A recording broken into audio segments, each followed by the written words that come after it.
GG's The Mouthful podcast is brought to you by GoodGame.Tech, the most welcoming gaming community on Facebook. Join the conversation at www.goodgame.tech. Oh, it's magic, you know. Is it? Is it magic? I think it's magic. Oh, it must be magic. Very magical. I always thought it was more letter bird. Ready what? Nothing. You thought it was very what? I said Larry Bird. Larry Bird. I don't know why. Maybe because I was thinking Magic, Orlando Magic. Oh. For some reason, Shaquille O'Neal came to my head. Then he went through the rabbit hole of Wow. Basketball personalities Who that else I do would I know? Let me see. Michael Jordan, Michael Bolton. Michael Bolton. Yeah, Yes. He's famous. He plays Star for- player of the Phoenix Suns. the Phoenix Suns, exactly. Yes. Oh, man. He played with the Cavaliers. That Sure. sounds like a team. That sounds legit. That sounds like a team. Let me see. I believe it is. Yeah, Cleveland Cavaliers. Oh, it is? Yeah. Oh, okay. See, I knew. You know why I'm asking? I knew. Let me see. What else? Michael B. Jordan. Michael B. Jordan. I don't think. Well, I don't know. He may have played a little b-ball in his life, but I'm not sure if. I think he's a famous wrestler. Is that what it is? Yeah, sure.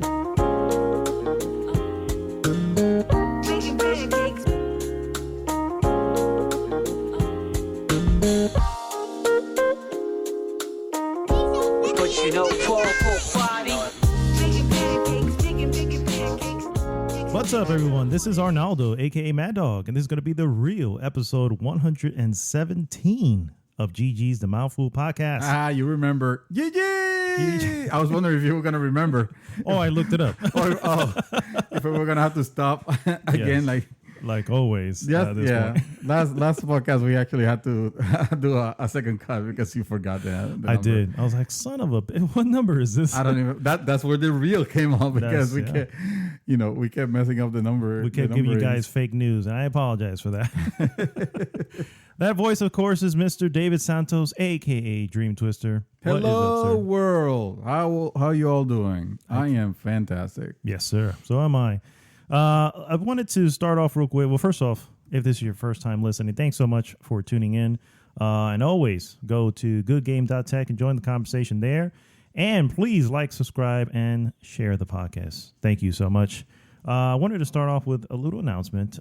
Miss... This will be our last podcast. It might as well be because the news are kind of sad. Yeah, it is kind of sad. Ms. Shadow 24/7, unfortunately, or fortunately, depending how you look at it. Yeah. Unfortunately for you guys. Unfortunately for us. Well, fortunately for her. She She has gotten hired by IGN. Yeah, she's moving on with her life. No, she has looks like she has officially moved to Texas, and she is looking for work, and she's living with her family over there, and she really is enjoying herself. So I'm really happy for her. I'm gonna miss her for the show. Unfortunately, a lot of people really like her input. Her soft-spoken, always exactly, witty, the fun that we have here, and Shadow, we're gonna miss you. Obviously, she's it's not like she's gone from our lives. completely. Exactly. She's still a member of the group, of Exactly. course. She will, she'll be posting, and hopefully we'll get to, play together and all that. Exactly. Yeah, she's still on. Now that she's a big Texan. Yeah, exactly. We all know things are bigger out in Texas. So. She'll get hired by, next thing you know, she'll get hired by id Software. I think they're over there. They're in there. That's right. And she'll become a community manager. And everybody that will be doomed. Yeah. Doom 2024 will be, she'll be the game director. Game director. Holy crap. I need to move to Texas. Or lead programmer. I don't know, one of the two. I need to leave this podcast so I can be a better. I mean, look at Doomsday. Hell yeah. He's living the high life now. He sure is. Yeah. Well, we're here holding that for exactly. Somebody needs to. Exactly. Well, guys, we're going to start the show with what we always start with, and that is, what have we been up to? Mr. Dream Twister, Yes, sir. what's been going on? Oh man. Well, let me tell you, I am excited to announce that we are on Tree Watch 2018.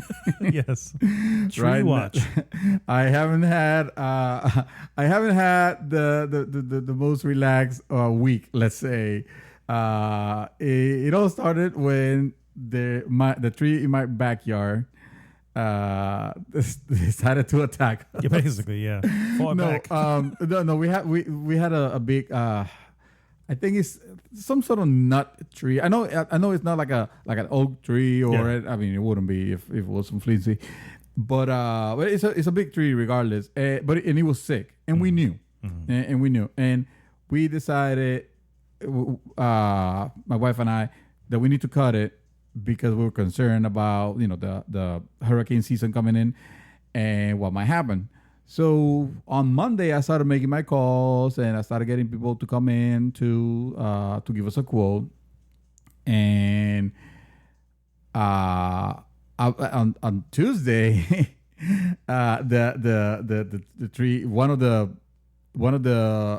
medium limbs fell.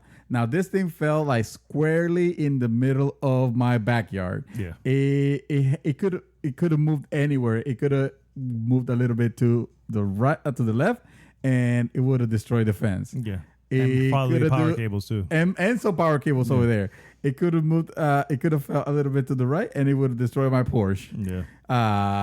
To the other side, it could have hit some other power lines. The thing is that if it had to fall, it fell perfectly in the middle. I posted a video of it for those that are friends on Facebook, because I have the surveillance cameras capture the moment, and it doesn't look like a big tree from it because of the angle of the camera. Yeah. I'm looking at the image now, and I'm like, this. I've seen that. I've just walked out maybe 20 minutes ago to take a look at it, and it's massive. Yeah, compared to what it looks like on the video. When like, you see it falling, you're like, oh, look at that little stick. You know, that's a cute tree. It fell. Some leaves fell from it, but no, this thing was heavy enough to bend my steel table.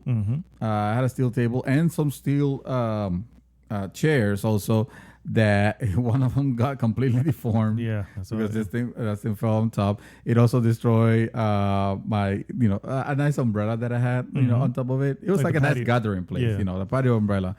But things that they're replaceable at the end of the day, or they might be fixable. No major damage, thank goodness. And then so at that point we decided, okay, we need to get someone to cut it. This is because there's another branch that I told my wife, that branch structural integrity now is severely compromised. I know that branch is gonna fall, and sure enough, yesterday, was it the day before yesterday, it fell. And this one actually this was this one was pointing to the area where my back fence was. Luckily, there's another tree there that served as like they held it when that other big branch fell. It fell on top of that other tree, and therefore it held it in place. It held it, yeah. So it didn't take out the cables. It didn't take out the cables that were there, or the fence that was there. It messed up my other healthier tree. Yeah. So, and of course, wonderful people. We have wonderful people at OUC, which is our electric company, Orlando Utilities Company.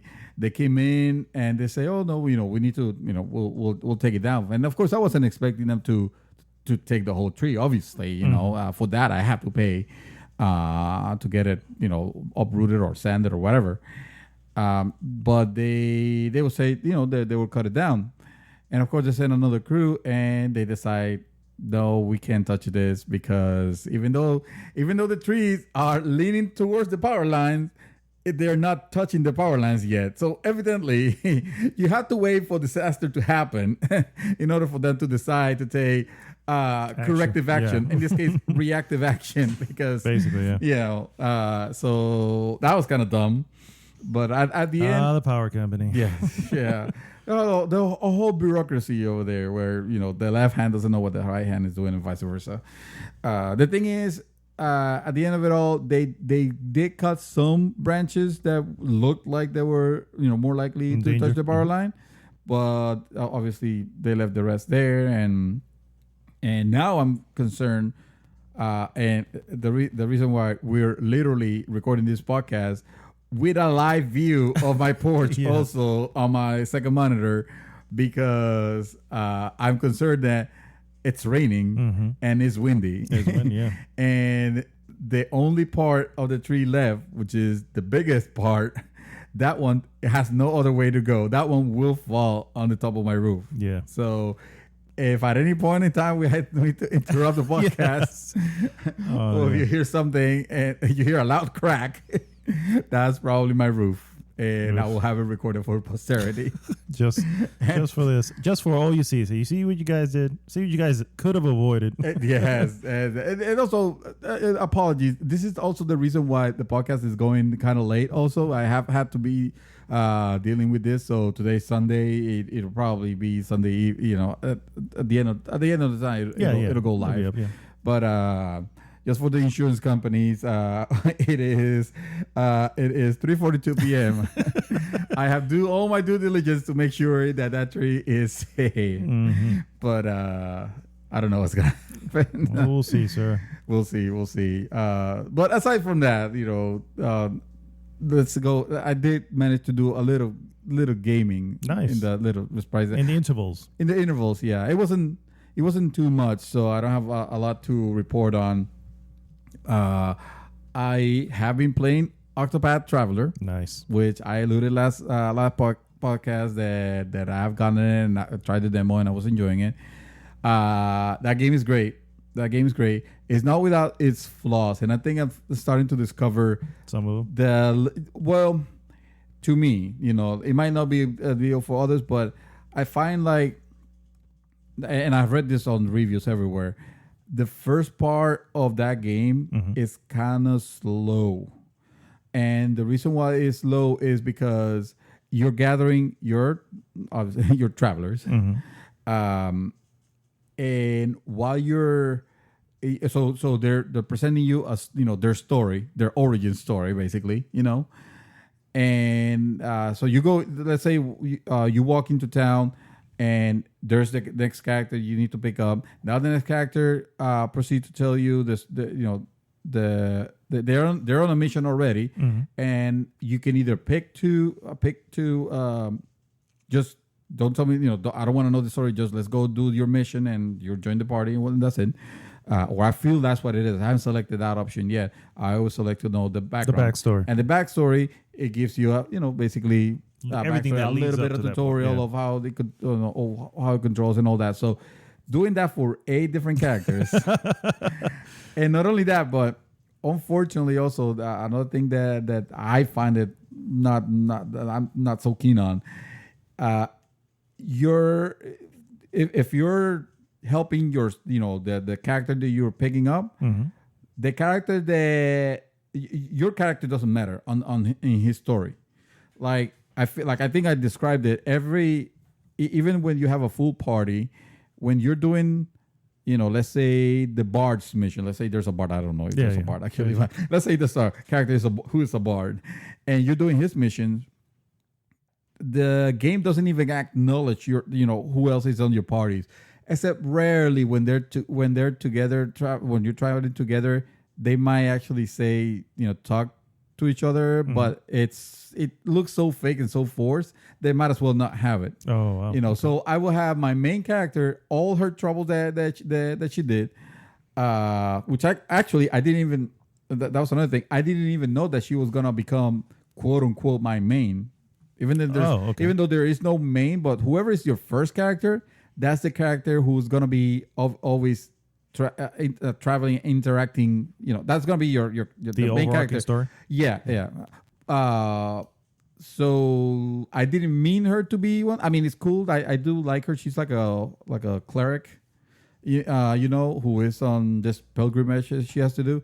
But then I go into the next character and say the next character is he used to be a knight, and you find his story, you know, and it can be cool and all that. But that character does not acknowledge my character. It just asks for help, you know, basically. Wow. So that feeling of disjointment, it's kind of like, you know, at least a game like Final Fantasy VI, which I'm pretty sure this type of game is what's trying to evoke. Mm-hmm. You have all your characters working towards a common goal, and the story that's happening all around. I mean, it's everyone. You know, yes, you might have sub stories with other supporting characters, but the actions in the world affect everyone.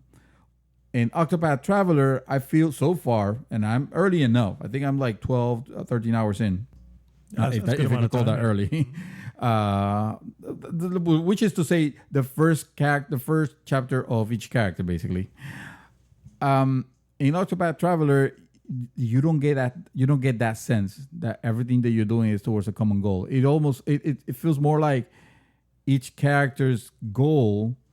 You know, you finish it, and then that character is just a mute supporting character for your one main. That you're trying to to find this story, and vice versa. So kind of turn off on that front, to the point where it has me like, oh man, I guess I need to get this other character. But once you're into the character's story, it's cool. And I think the way I'm gonna play it is I'm gonna try to finish one chapter a day, and kind of like rotate them. Every review mentions that is kind of slow burn at the beginning, but it picks up. Yeah. So I'm hoping that the picks up part, the slow part.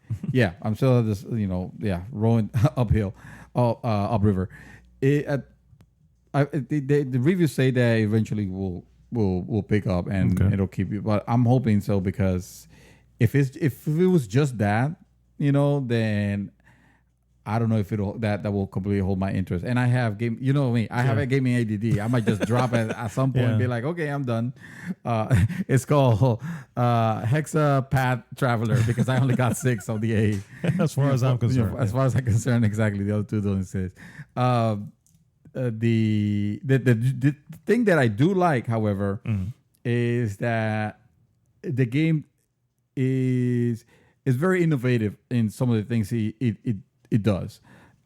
Say, for example, you do have different ways of, depending on the characters that are in your party, you have different way of interacting with the townfolk, and that could actually help you in different ways. Say, for example, I have a girl that is like a merchant type, and I can activate what they call their path. Trying to call it's a button dedicated to just that function. I think they call it the path option or something like that. I think it sounds familiar. Yeah. What you do is, because the A will have you talking to whoever, right? But then you can pick with the, and I hate that the Wii has a different layout.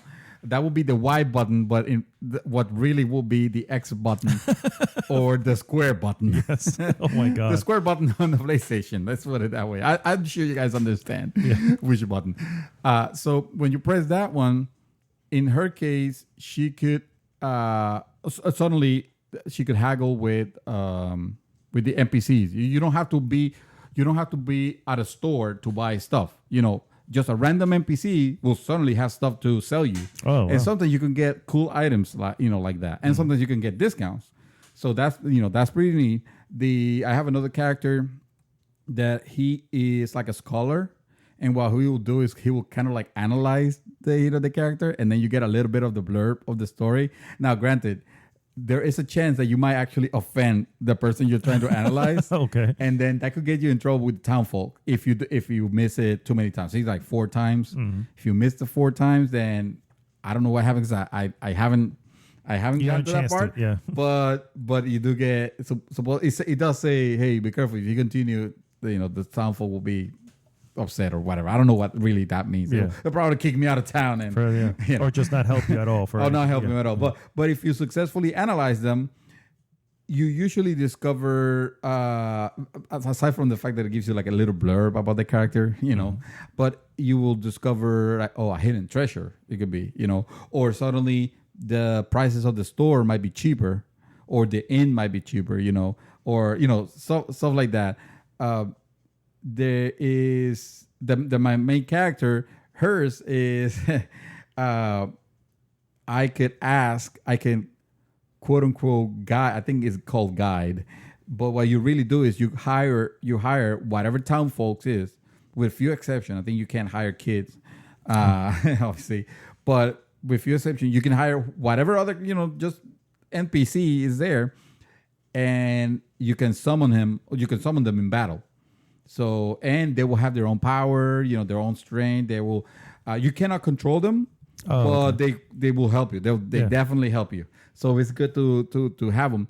You can summon them a certain amount of time, before you actually have to guide someone else. So it's things like that. And I think I gave you enough to give you an example. I'm not going to certainly spoil the others, but that is a really cool mechanic.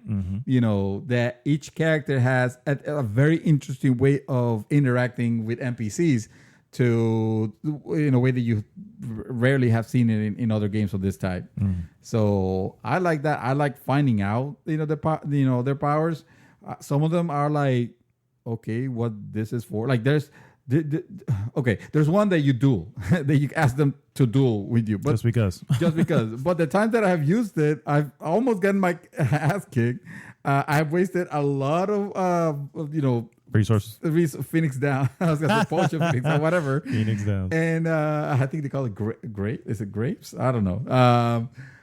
And I get nothing from it. It's like, oh, well, they're on the floor now. Okay, so what good this is? My guess is I just show my strength. There you go. You would probably want to try that on someone who's already being kind of like a douche, like, hey, how you doing? It's like, leave me alone. I don't want to mess with you now. Yeah. Oh, hey, let's get the duel guy here. Get him to duel with this guy. Well, so supposedly there some people might not be, because I got something that says, oh, this will make all the other people more receptive towards your duels. And I'm like, what does that mean? If I ask for a duel, nobody has said no. Exactly. Yeah. You're a knight. I don't want to deal with you. Wow. I haven't gotten that. So anyway, it's really cool. It's really.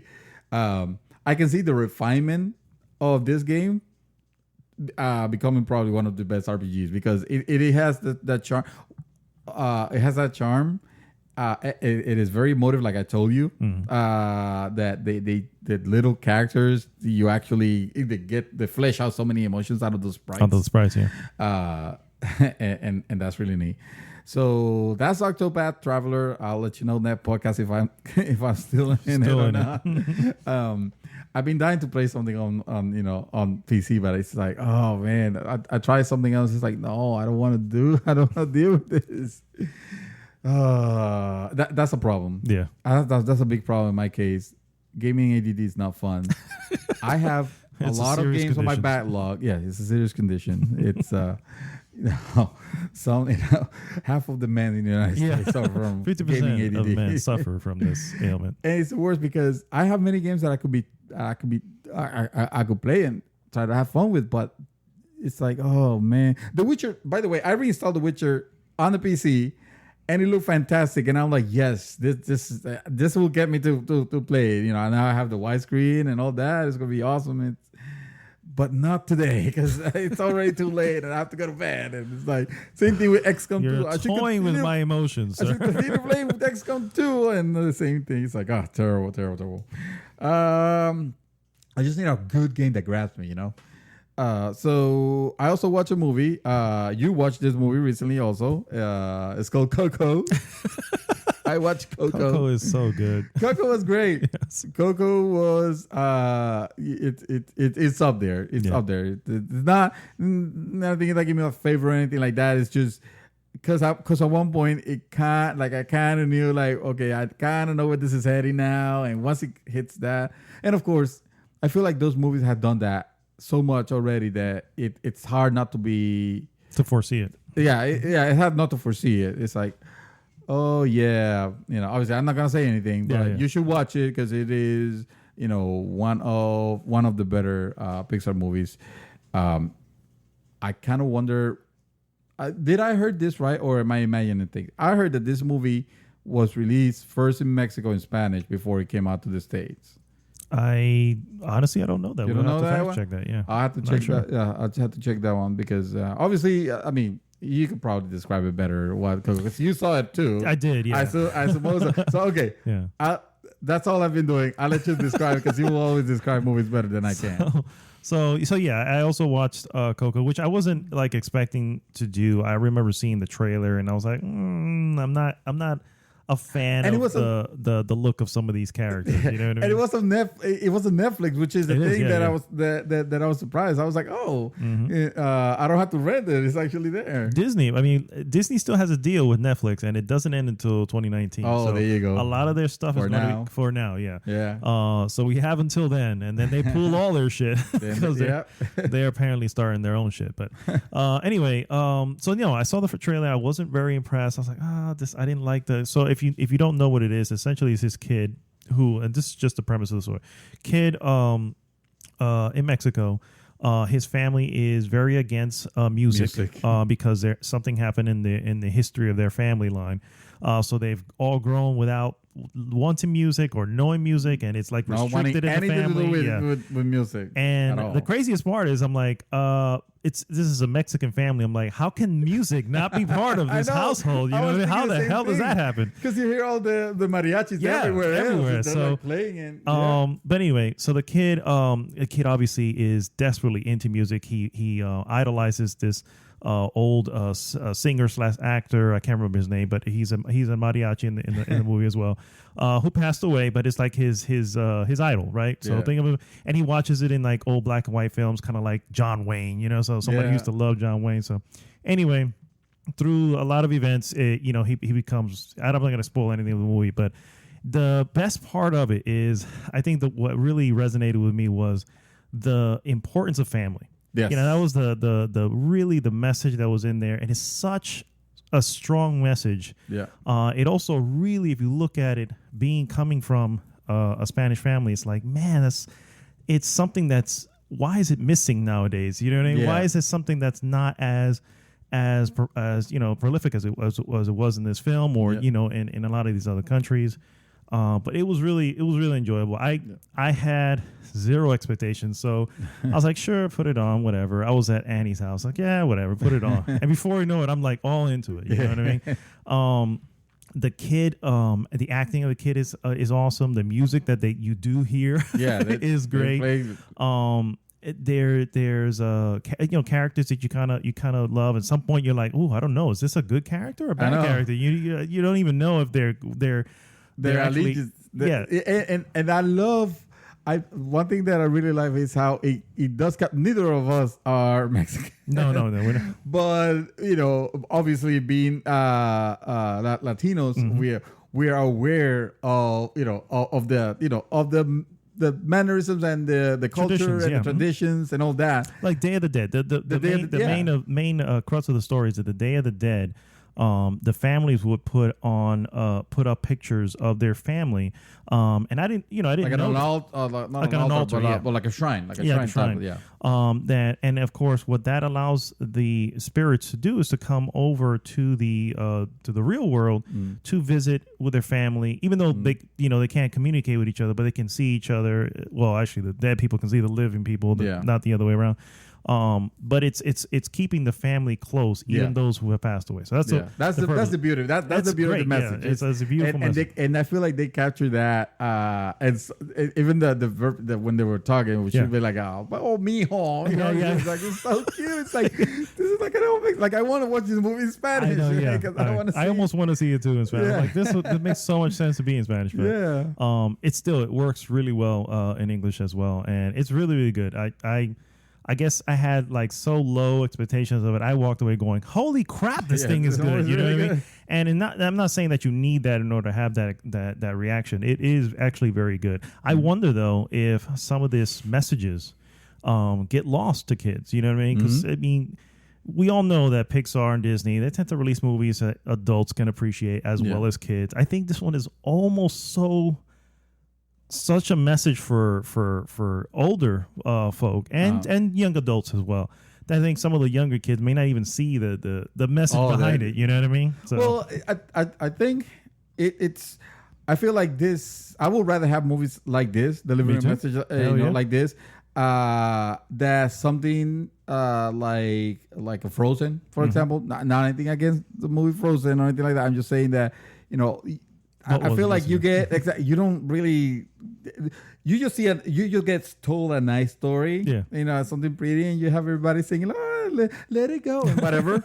I'm not gonna sing that again, but this one has more of a message, more of something that you could that your kids can learn. Correct. And I can learn to appreciate. Hopefully, But definitely, it rings true for us who knows. Like, and I think back of.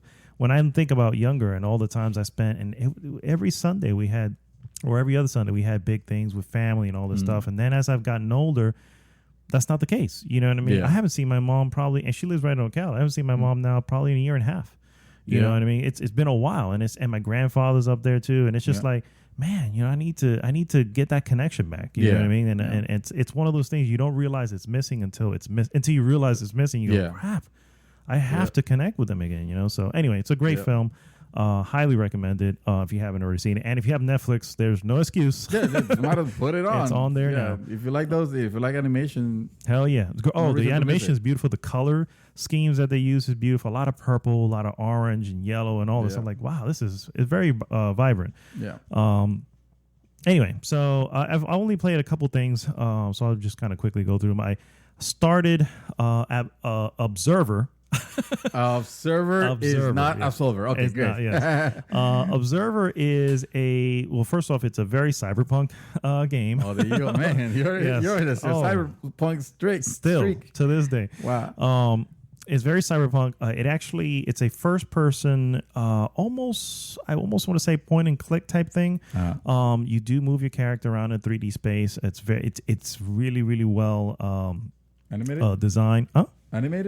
Animated, yeah. It has a lot of good acts, a lot of cool aspects to it too. The character you play is an observer, and what he does, he is able to link himself to a person because like a lot of people in this future have these devices, implants that kind of record almost what's been going on, so he can actually plug himself into them to see the what they last saw. Generally, he does this to people who are almost There was a movie about that, or maybe a series that was with something about that, right? Where it's like you see the last moments of their death, and I think that the punishment for whoever was the killer was to live those moments over and over again. I think so. Was there a movie like that? It was called Last Days or something like that. I don't remember. I think I remember what you're talking about. Yeah. But but there wasn't anything plugged in. It was just like it was recorded. There was something they put on that would record their memories. The thought, and that will put them to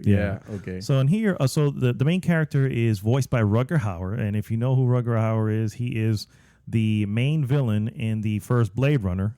Oh wow! Okay. So he's obviously already big in the cyberpunk world to begin with. There's, like I said, there's a lot of cool aspects.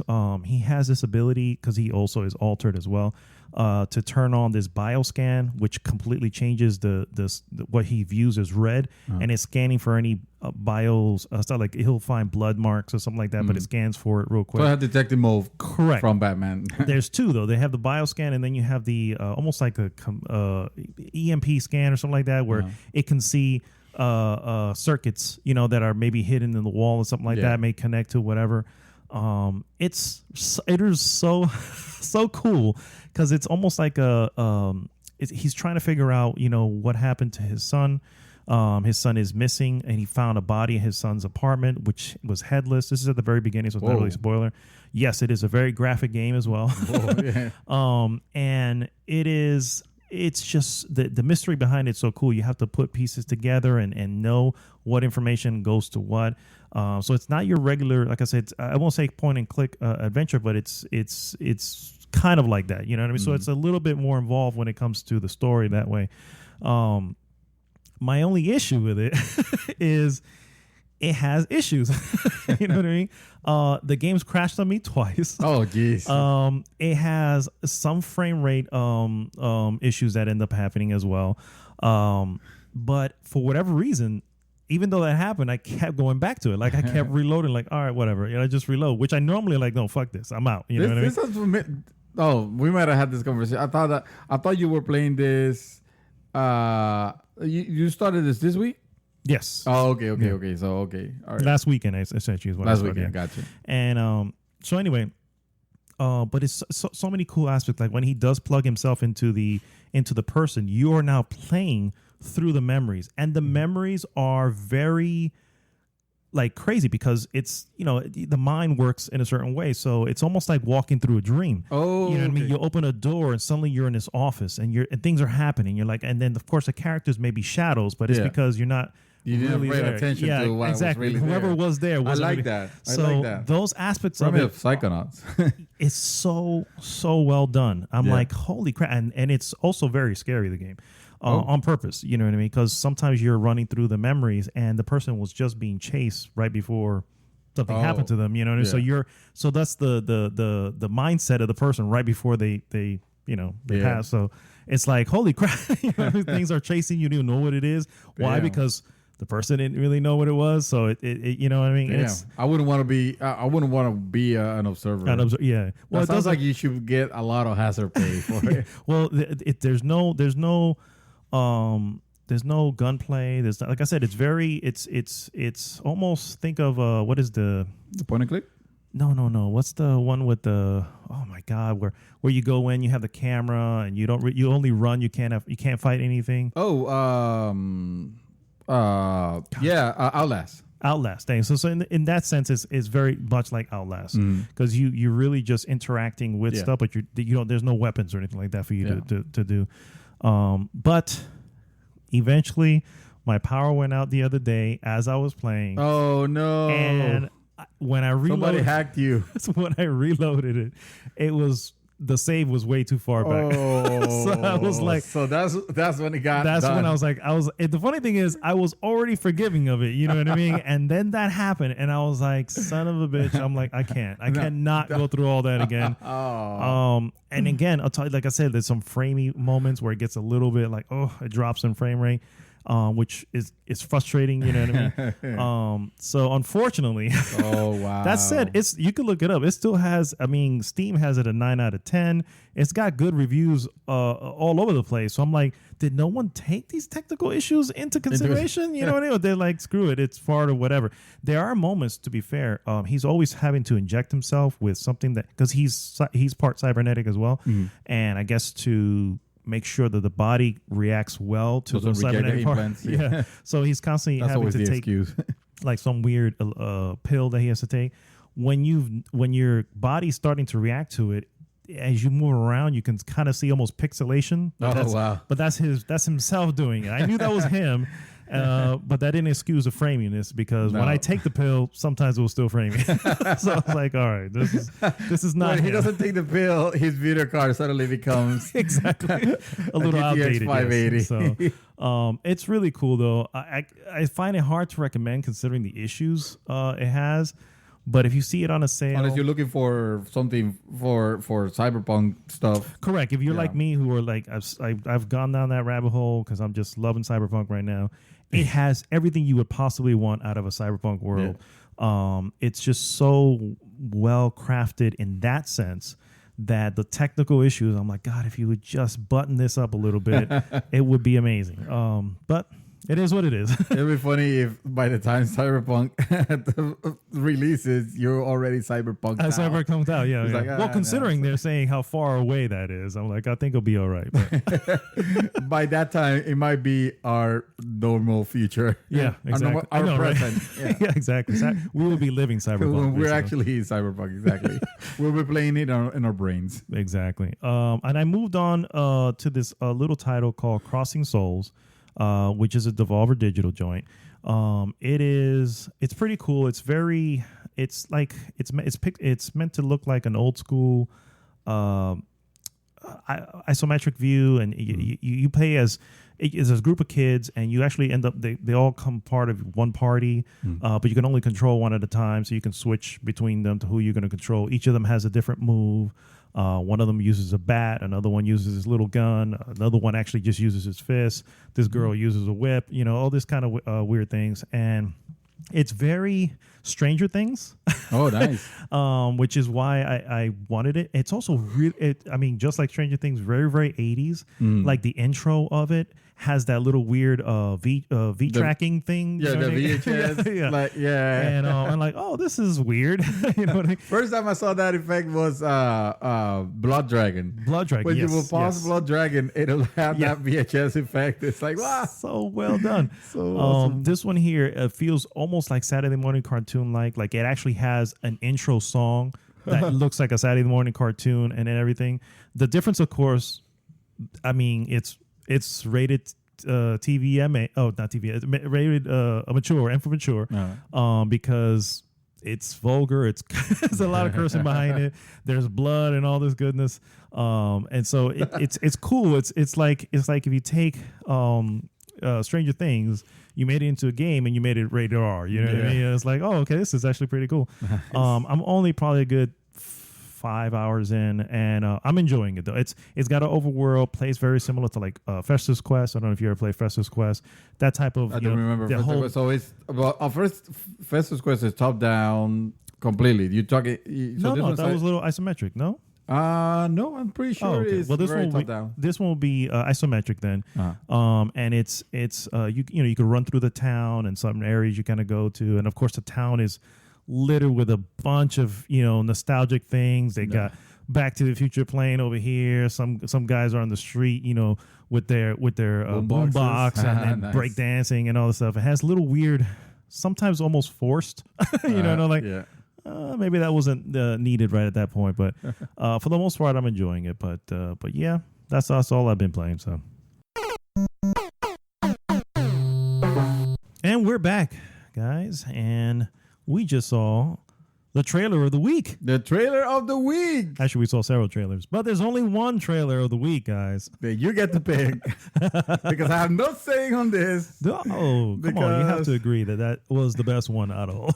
It kind of was. It kind of was. Before we go on there, let me just check.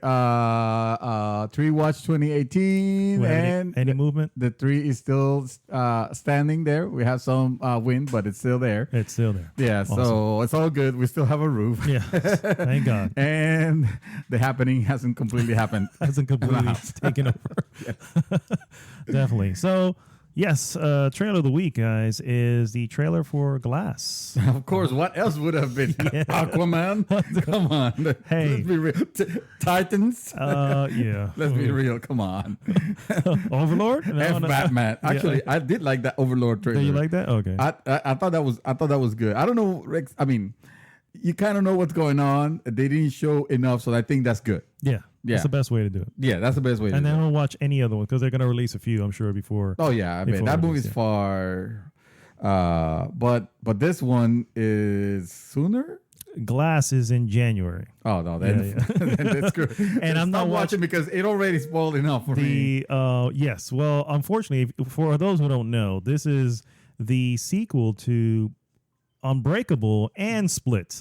Yes. So if you are unaware of what occurred in those two films, this trailer pretty much is going to fill it in just a little bit. Split, the best movie I haven't liked. The best movie. I realized this movie it was good. It was a very good film. Yeah. I'm sorry you didn't like it, sir, but I didn't hate it. I didn't hate it. I say that I did not hate it. It was more like. But I can't say anything without spoiling it, so I'm not gonna say that. It was not. There were just elements that bothered you. Yeah, exactly. Yeah. Okay, fair enough. Mainly the ending. Fair enough. And the middle part. And then that intro. But that actor was superb. Yeah. Yes. I will give him an Oscar. James McAvoy returns as the Horde in Split, and then of course Bruce Willis and Samuel L. Jackson come back from Unbreakable. One of my favorite Samuel Jackson's characters that he's ever played. Whoa! Yes, one of my favorites. I'm not gonna lie. Elijah, I don't remember his last name, but of course, with this film, obviously, he is Mr. Glass. You know what I mean? Oh yeah, he's obviously a name that gets coined to him at some point in the film. I won't actually say where in Unbreakable. I'm excited about. I haven't watched Unbreakable. It's one of the not surprised. Yes. But it's going to be one of the Shocking. movies I'm going to watch. Yeah, no. But yes, I'm going to watch it tonight though. Oh, you are. I need to be. I need to be ready for this, and I might have to revisit Glass at some point because you split. You mean split? Sorry. Yes. There's a lot of things I don't remember of it. Well, that movie started off in no way connecting to the other. It wasn't until the very end where it kind of just hints that, oh, wait a minute, are these together? You know, and I mean, I have no choice but to spoil it right here, guys, because hello, there's a film that's linking the two. so there's not much you can do there. But yeah, man, I am so excited for this film. I actually bought Unbreakable, and I bought Split on Amazon Prime. I'm like, I'm just buying it. It was $15 each. Oh, okay. Yeah, so I'm like, which isn't bad for the HD copy. And not the hard copy, the digital. They're worth owning. They're worth rewatching. Hell What yeah. you're saying, yeah. Hell yeah. And I will be rewatching Unbreakable, by the way, because I need to see that movie again. But yeah, man, that's such a great trailer. If you see it, oh man, it just I don't want to mention elements as to because knowing Unbreakable and watching the trailer, I'm like, I know, and knowing Glass, Mr. Glass, knowing what he is and how. I can't even spoil it.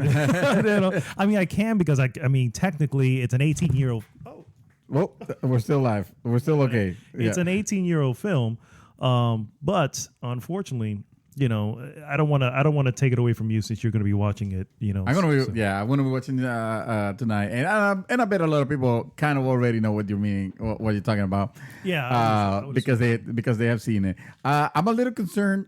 There was some things in the trailer that we just watched that at first scene I thought, oh, okay, they're kind of like showing what happened in Split. But then I'm like, wait a minute, but I don't remember those girls. So are they revisiting that again? No. It's kind of like no, then we remember. Well, if you see the film again, essentially one of the personalities. By the way, the main villain's called Horde, or again, a name that gets coined to him at the end of the film, Split, which very comic book like to give him a villain name. Yes. One of the personalities is a beast, and the beast needs to feed. Yes. And so those are essentially for the other personalities to appease the beast, they have to present offerings to the beast, and so those cheerleaders are essentially offerings, very similar to the girls in the movie Split. First one, so spoilers. No, but oh man, I can't wait. Hey, I wouldn't see. Here's the thing. All right, obviously. This and this is probably, I don't know if this happened to you, but when I was watching Split, there was no way I was thinking of, oh, this is a universe. Oh, this is a world of, you know, this is a comic book world, even though it's really not a comic book, or is it? I don't know. I don't think so. No. But I wasn't thinking on the fantastical element, let's say, you know, I wasn't thinking of that. That's the beauty of it. Well, very similar to Unbreakable. It's the beauty. I might say it's the beauty, and I might say it's the beast also. Okay. Kind of this fun there somehow, because at that point it was like, oh, wait a minute, what type of movie am I watching here? Yeah. And that's when it kind of like broke it for me. But the movie's still good. That movie, I realized the funny thing is that particular scene, it is literally meant for those who saw Unbreakable. But you didn't know that though, because you didn't make the connection. The funny thing is, I did make the connection when I first saw it. Well, yeah. Yeah, when you find out. Well, it only links it at the very end. Yeah. But the film beforehand, I was still in. I have this thing where I'm like, I watch a film and I'm like, I accept everything you're telling me. At the end, I will decide whether this was a worthy story or not. You know what I mean? Yeah. But I don't lose track. I'm okay. if it's something weird that happens, I guess that's just where it's happening. That's where we're going, guys. You know what I mean? That's the path you're laying out. That's my problem. I think that might be the problem. No. My problem is at some point it's just especially when they introduce something that is kind of like completely out of character. Mm-hmm. And they try to normalize it. Yeah. I'm thinking like, okay, so this is not what I thought I was watching. Now this is that's okay. Lord of the Rings. Suddenly, there is a film that you guys should probably you should. Well, I don't know if you should watch, but it's basically I think it's called Cabin in the Woods. It's Cabin in the Woods, and it has this kind of a little bit of a spoiler here, So watch if you want to, but basically.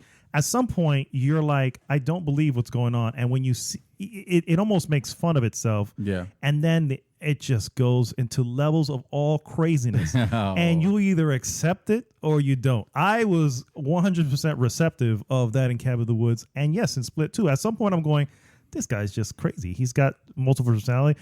He's talking crazy. You know what I mean? Well, there's a difference between, hey, this guy's just crazy and...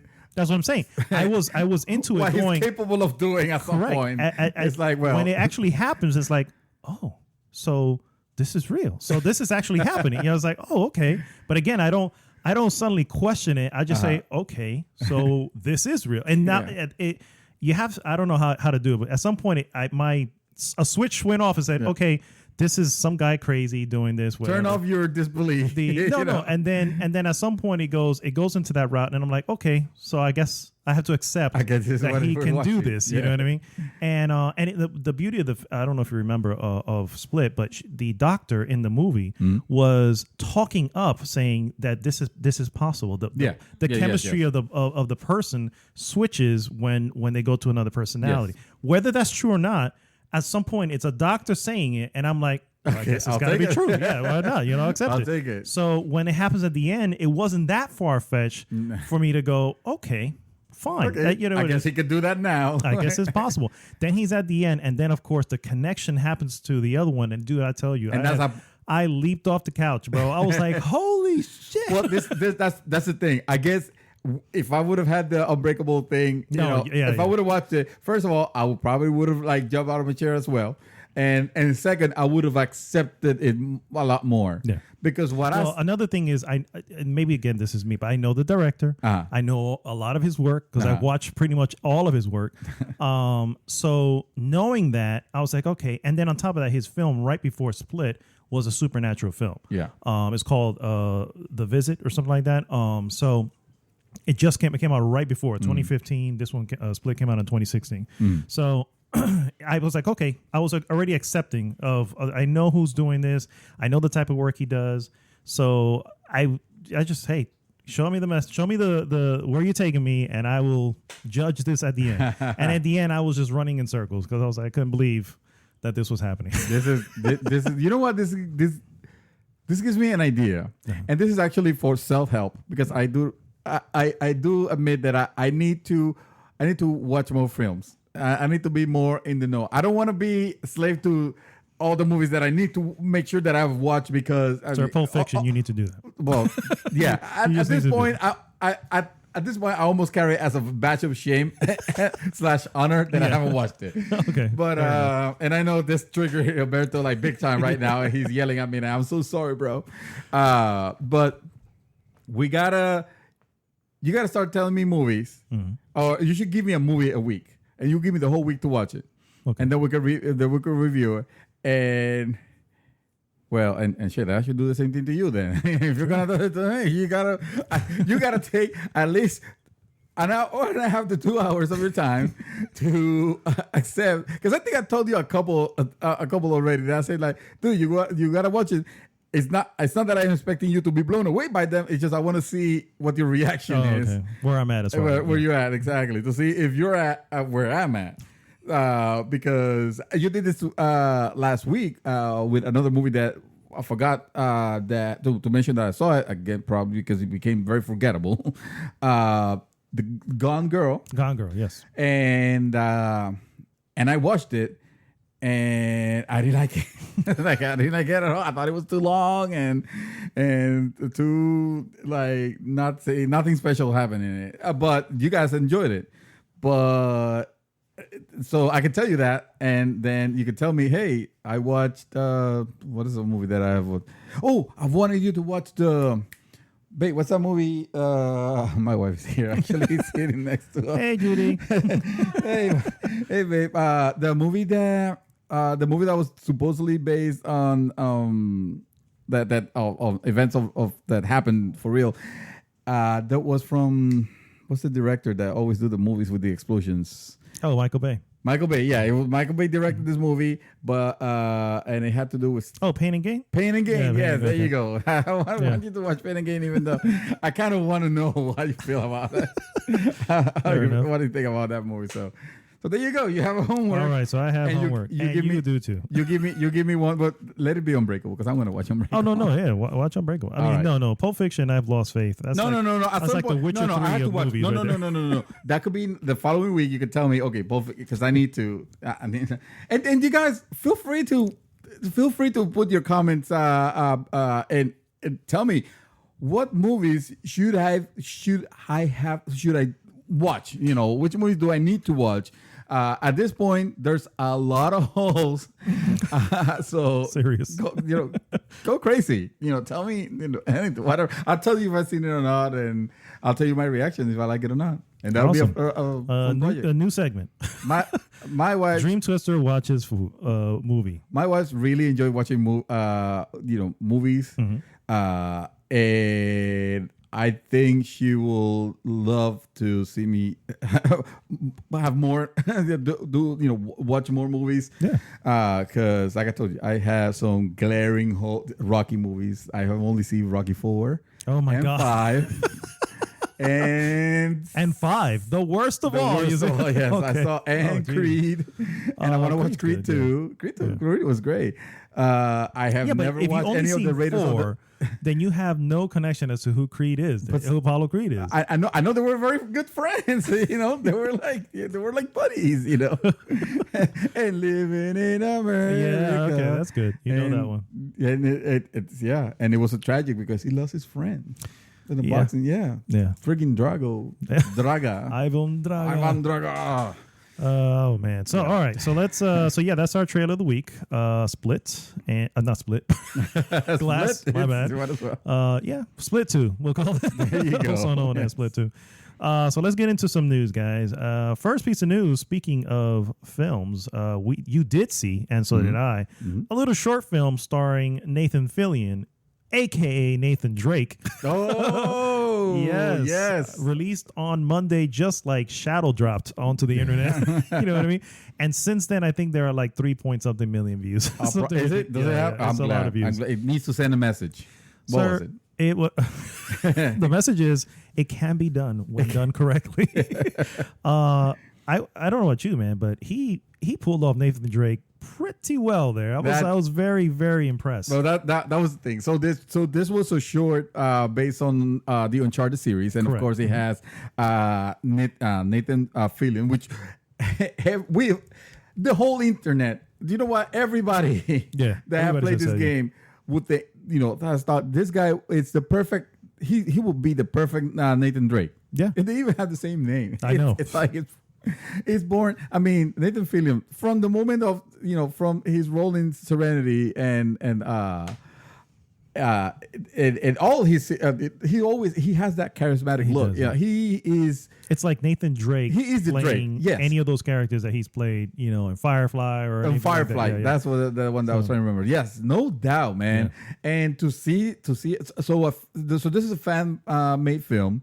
So obviously things are gonna look a little low budgety, but it looks good. Yeah, it's actually pretty good for. It looks convincing. There's a lot of scenes that I don't think would work in actual film, like the overhead.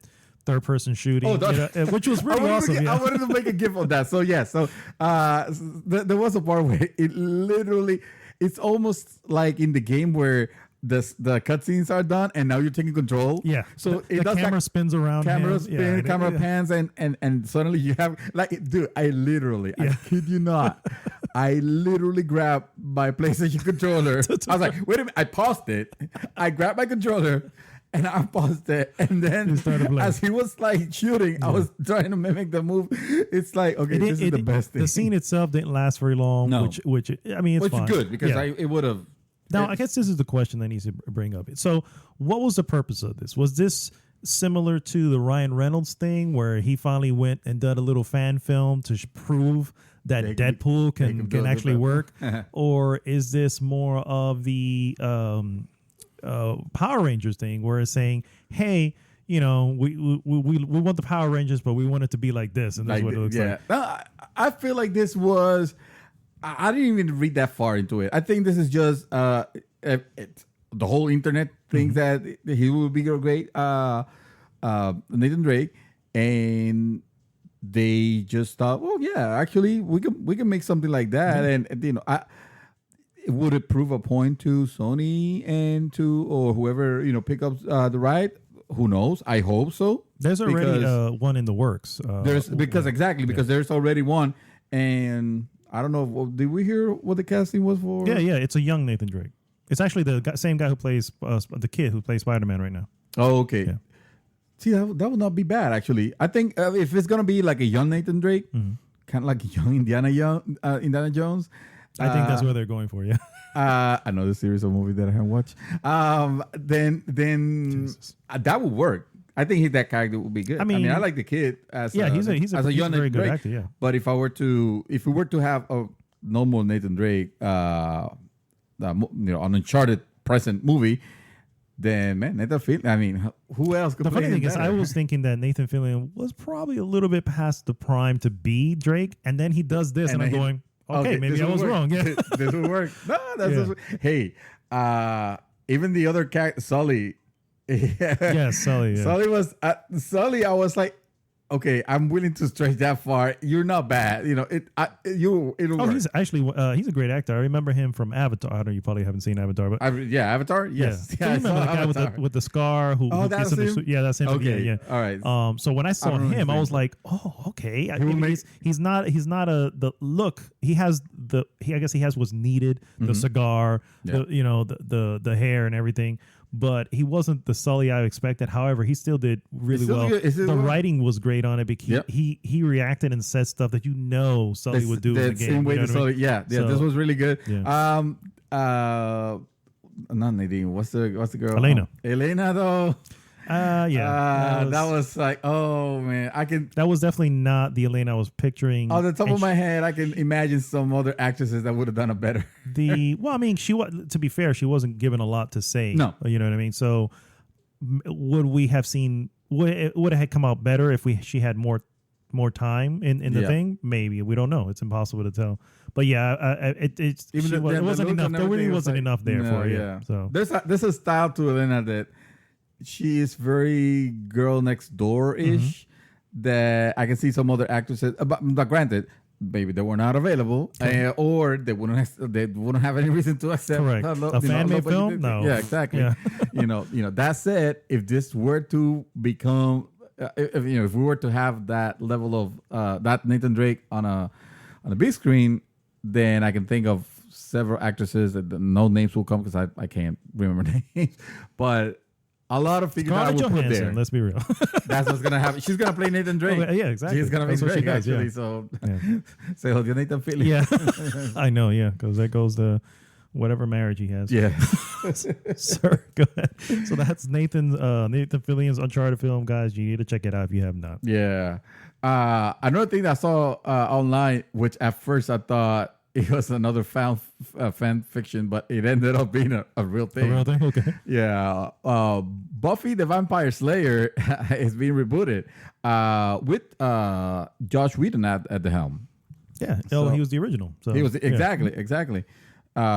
So THR reports that 20th Century Fox Television has they had thought of they've had a reboot for a while now. Mm-hmm. But actually putting one into production or in motion, they started that in 2017.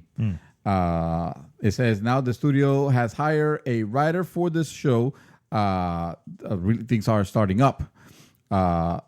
It says Whedon has expressed apprehension about making a Buffy reboot in the past, saying Luckily, most of my actors will still look wonderful, but I'm not worried about them being creaky. I'm more worried about me being creaky as a storyteller. I don't know what they mean by that. Like old fashioned. Like this might not work. Now. That's what it sounds like. Like he was concerned that it's not modernized. Yeah, because the problem is, what is it? The 90s that Buffy. This was very yes. So a lot of his time has passed. So he's in a precarious position where he has to modernize it to a certain extent so that it's acceptable for today's audience. And secondly, not change too much because then it's not Buffy. You know what I mean? So it's like, how do you do that? You know what I mean? So funny you mentioned that because he goes on to say, well, the tone of the show was vaguely described by producers who said, like our world, it will be richly diverse. And like the original, some aspects of the series could be seen as metaphors for issues facing us today. The producer reportedly intend on hiring an African-American actor to play Buffy. So that is cool because it's like you're saying, well, they can't really change Buffy, but it looks like they will. And hey, I'm up for it. If it's gonna be a Buffy with Twitter and Facebook and Instagram and all the stuff that we're having. That'll be, well, to be fair, if I'm not mistaken, the title of the Vampire Slayer was passed down through generations. So Buffy became a Vampire Slayer from a Vampire Slayer before her and before them and before them, and it's just this thing like you're destined to, or it's some weird thing that gets passed down. I can't recall exactly. Well, that'd be cool if this was not. Because when it says reboot, I mean, it's making me think like, okay, so they're retconning, the old Buffy, or this is a different universe. It would be cool maybe if this was actually, yeah, exactly. Maybe there's no like angel and stuff like that. But it would be cool if this was actually a continuation. That same universe. This is the torch being passed down as you described. Yeah, exactly. For this new character. So yeah, we'll out for that. Absolutely.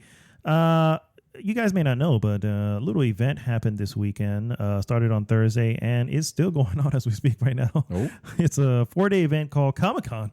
Oh, Comic-Con. And yes, a lot of trailers, one of which was our trailer of the week, the aforementioned Glass. But a lot of them did come out this week. One of them was a little one called the Titans trailer, also known as the Fuck Batman trailer.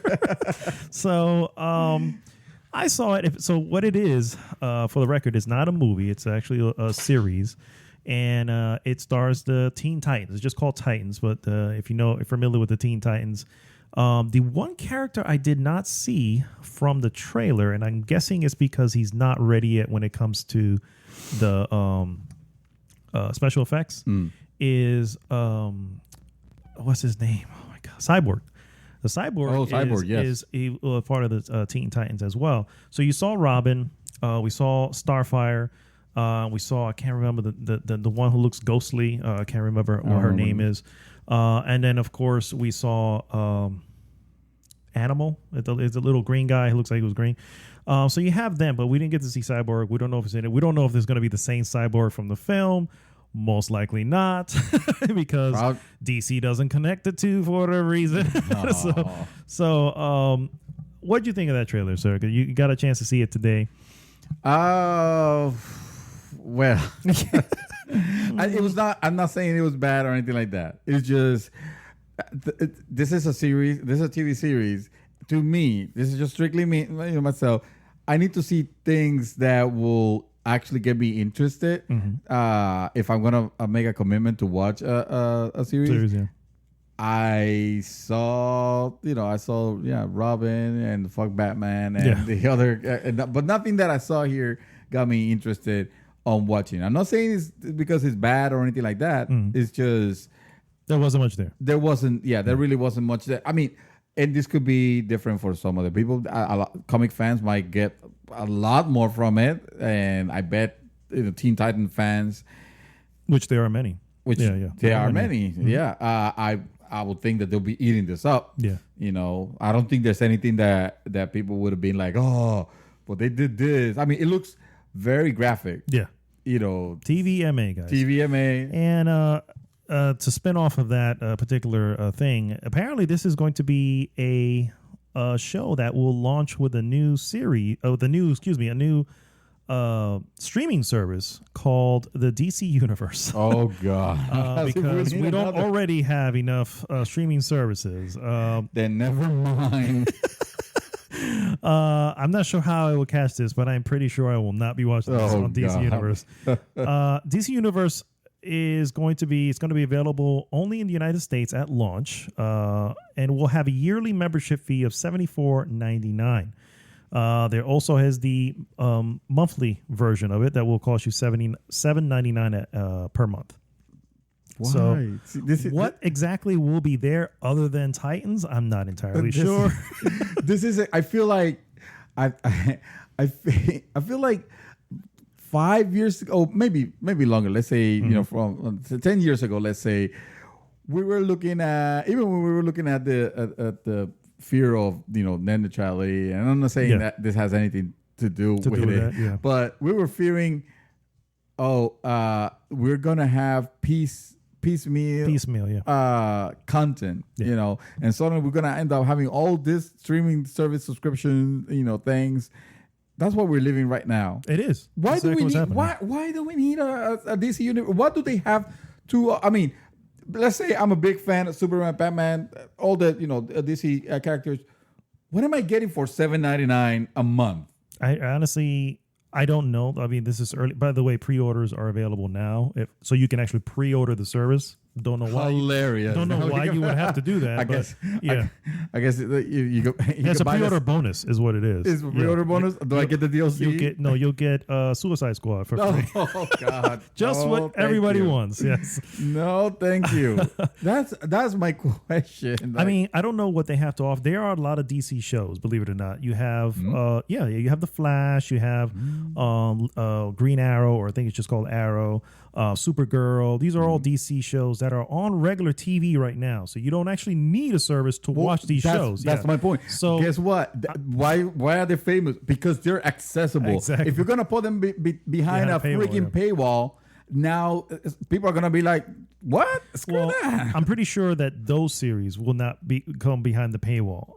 They will probably still be available for whatever, but new stuff will now starting be behind that paywall. Yeah. Frankly, I'm not gonna watch it. I'm like, at this point, I haven't watched Cobra Kai, even though I know that it is like so well received on YouTube Red. On YouTube Prime, sorry, or YouTube whatever Premium, whatever it's called now. Yeah, whatever they're calling it. I know that it's well received. It has ridiculous scores everywhere across the board. Yeah. But I'm like, I am not paying YouTube for something I've been getting for free. I know. No, sorry, I'm out. At some point, and this is and not to extend this any further, but this is the risk that Disney now faces. Except that Disney, I guess they're more of a powerhouse. They have the content. They have a lot of content, but have way too much content. And honestly, I would argue the reason why they've collected so much, from buying Star Wars to buying Marvel, so and now apparently the deal has gone through for a large portion of Fox. Yeah, it's like, okay,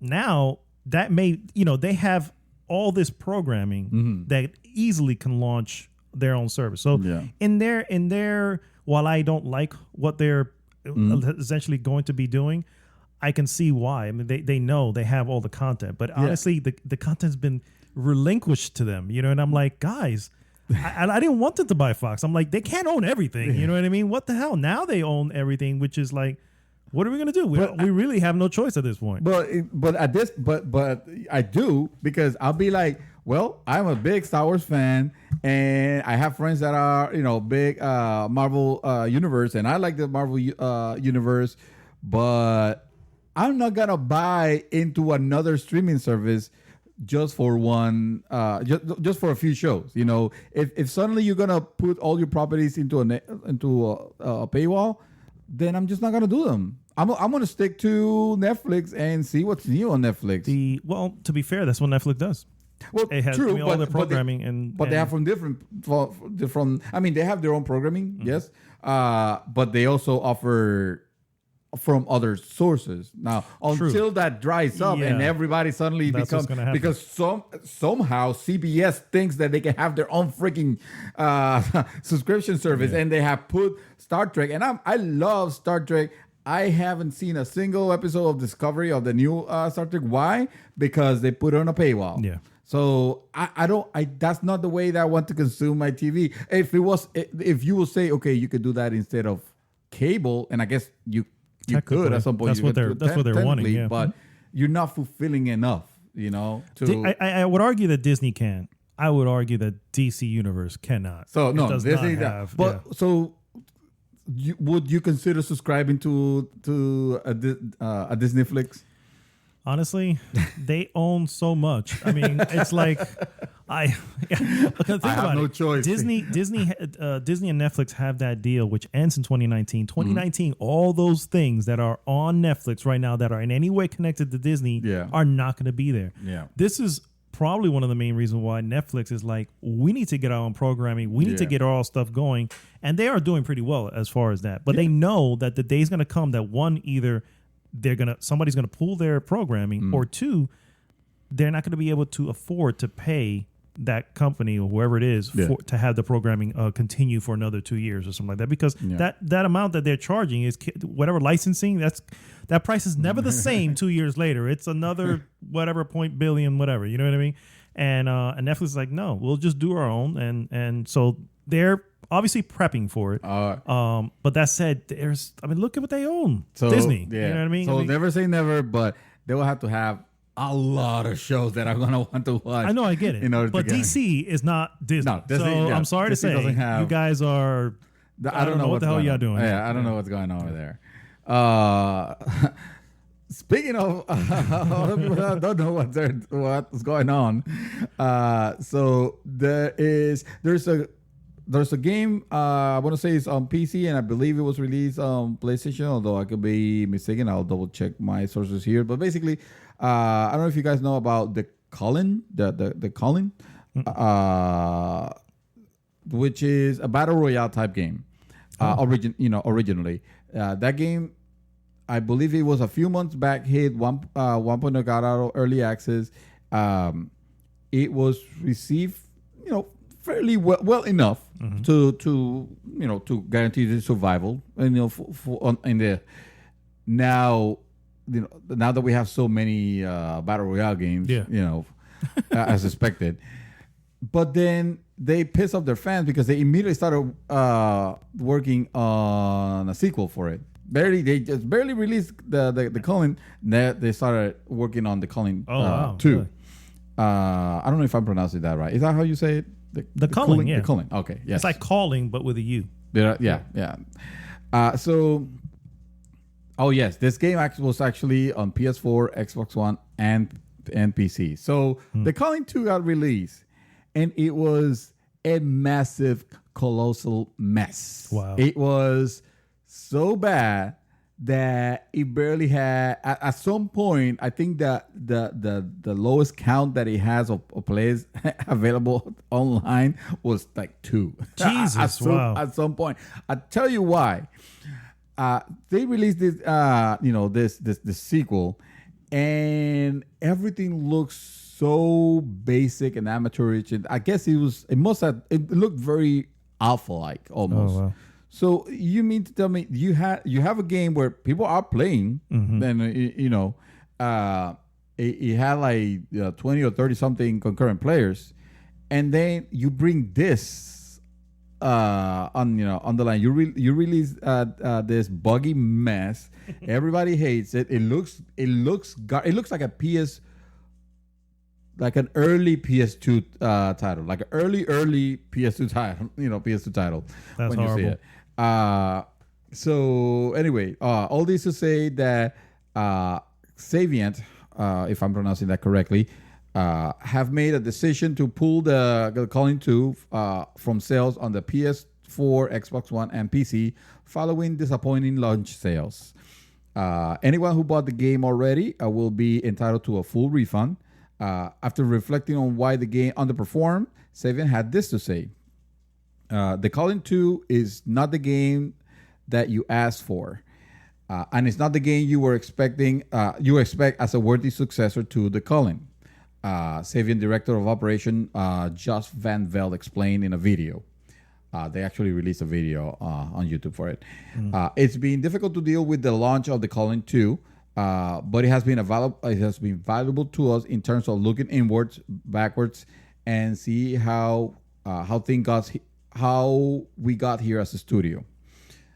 Sorry, my phone suddenly disappeared. It gave me another news. Now the studio say they're going back to where it all began. So they're going back to The Calling. Fans of the first game really like the release, but Savian changed it until it was unrecognizable. The developer wants to recapture those early glory days.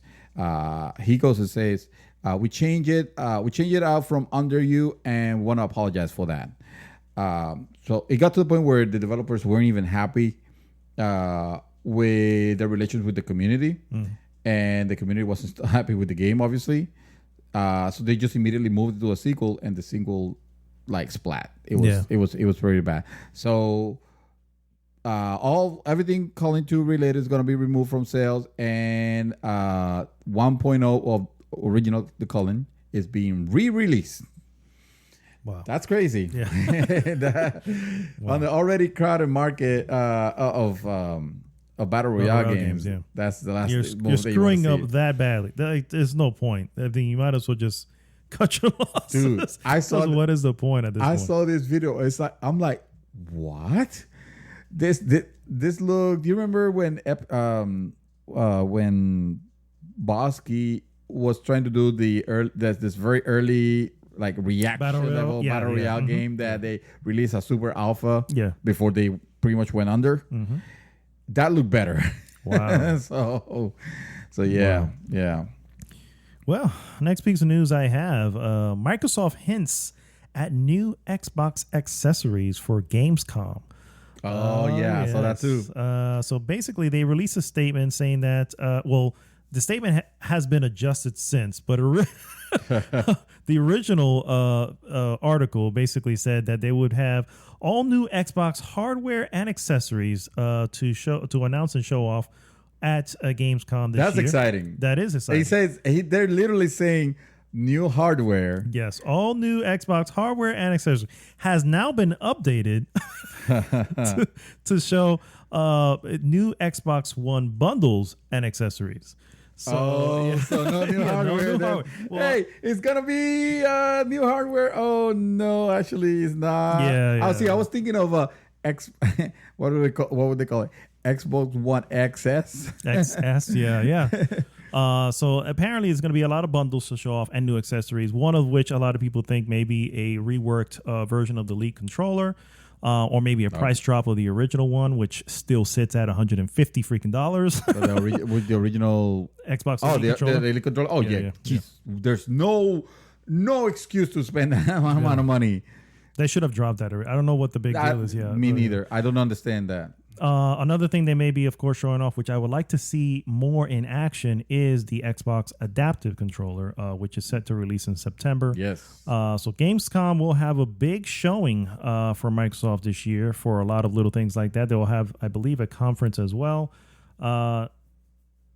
So look forward to new bundles. I still believe I still have it in my heart. They're gonna do a revision, a hardware revision. Something. Yeah, I can see that. I mean, to be fair, they wouldn't really need to. No. The Xbox, the hardware. I'm just describing, just strictly stating the hardware, because we all talk about this disappointing software, but the hardware itself is a marvel of engineering. Mm-hmm. I mean, that thing is quiet somehow. It has a vapor chamber. And now I think all the marketing thing. No, I saw a breakdown of it, and this thing is beautifully made. And I told you, I think I've described one time.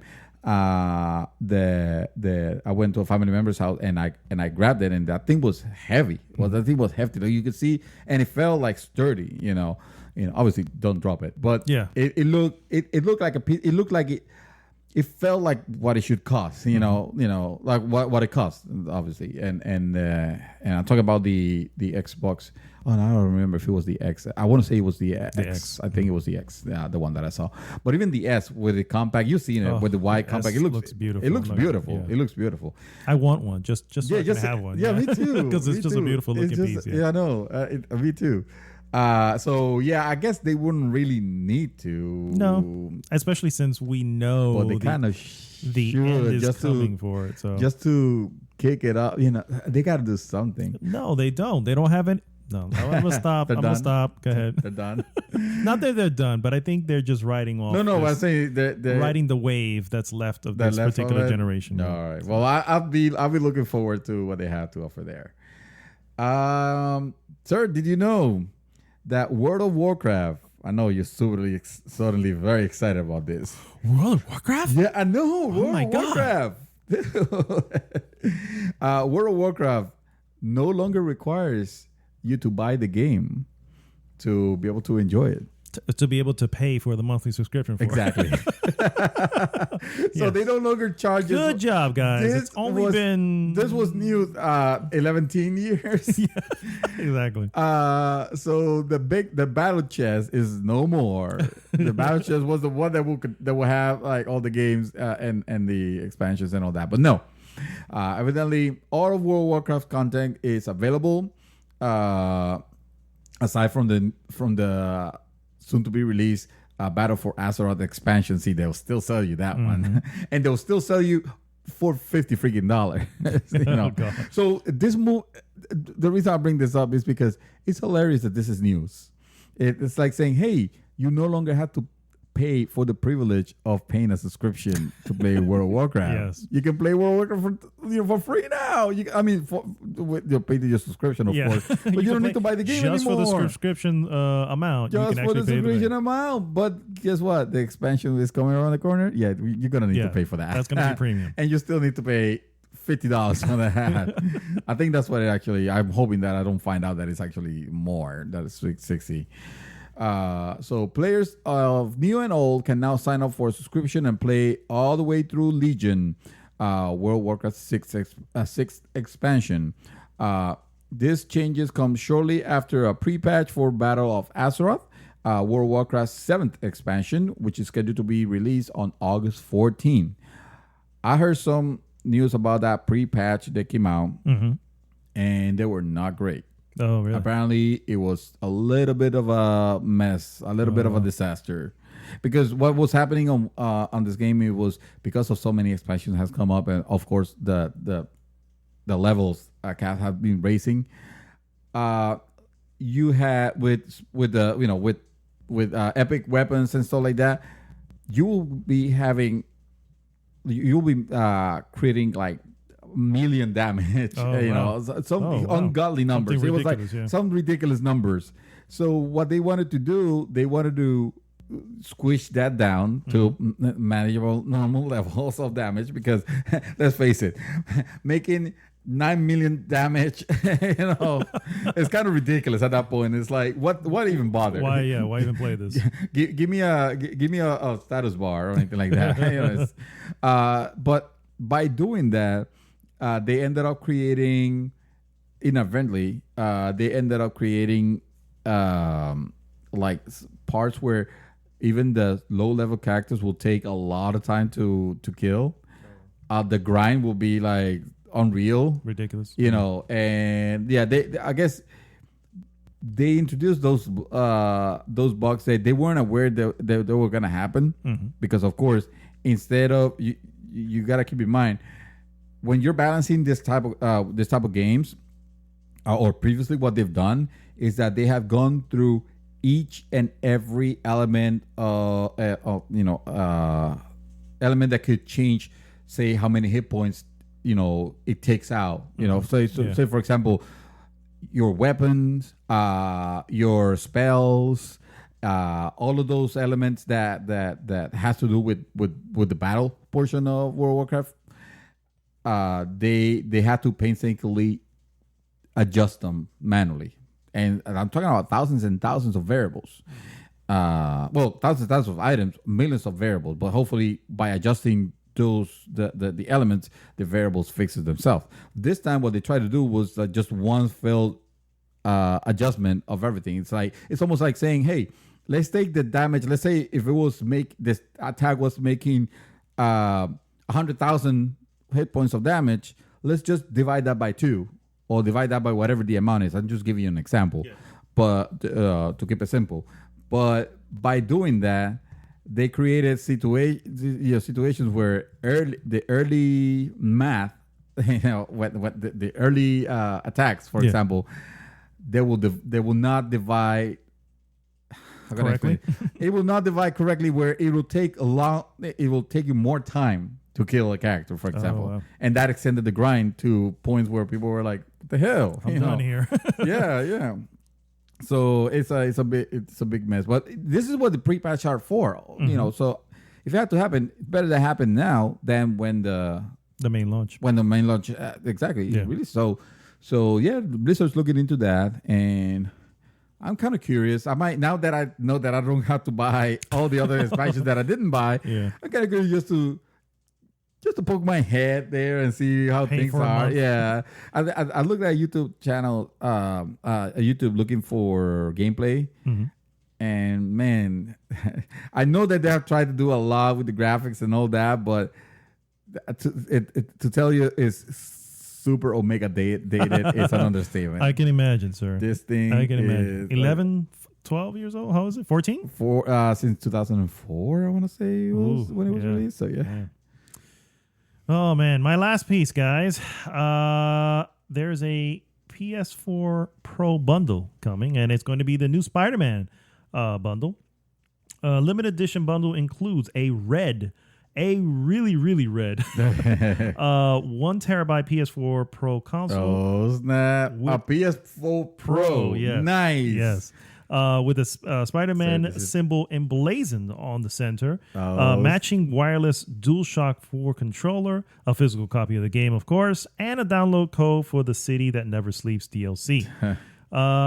It looks pretty good, and of course, it will launch alongside the game. It looks beautiful. 7th.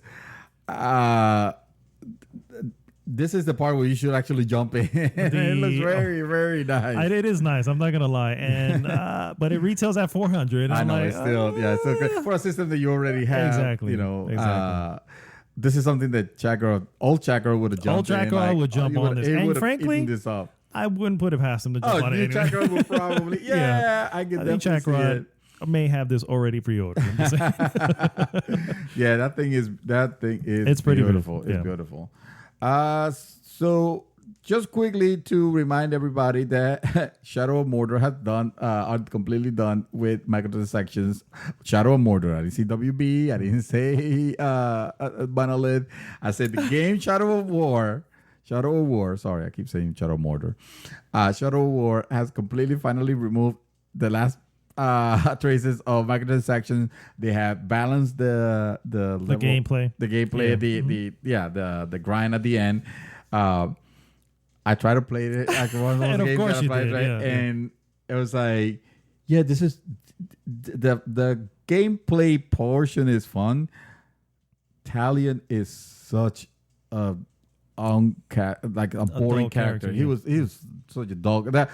He was dull in the first one, Yes, and I still liked it. I don't know why. In this one, it's like, oh, I don't know. Honestly, I think the only reason why I was able to get through Shadow of Mordor was because of the actual gameplay. The gameplay is good. The gameplay is a lot of fun.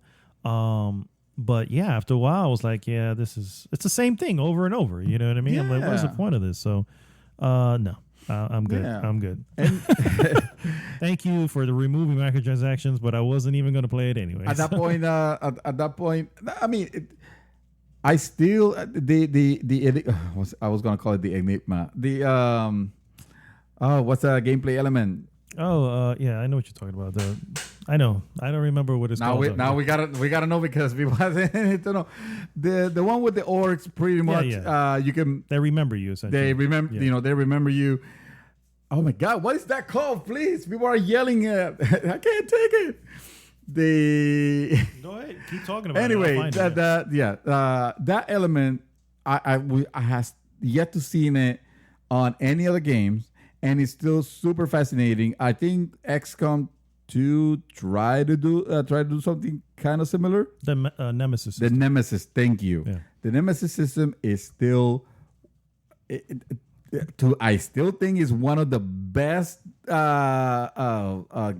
elements that have come in gaming in a long time. Having characters that remember you, those the interaction of the orcs is superb. You know, it's funny because this is a game where the orcs, the bad guy, not the bad guy, but the mobs, the general, you know, not necessarily the bad guy of the game, but just like the general things that you kill over.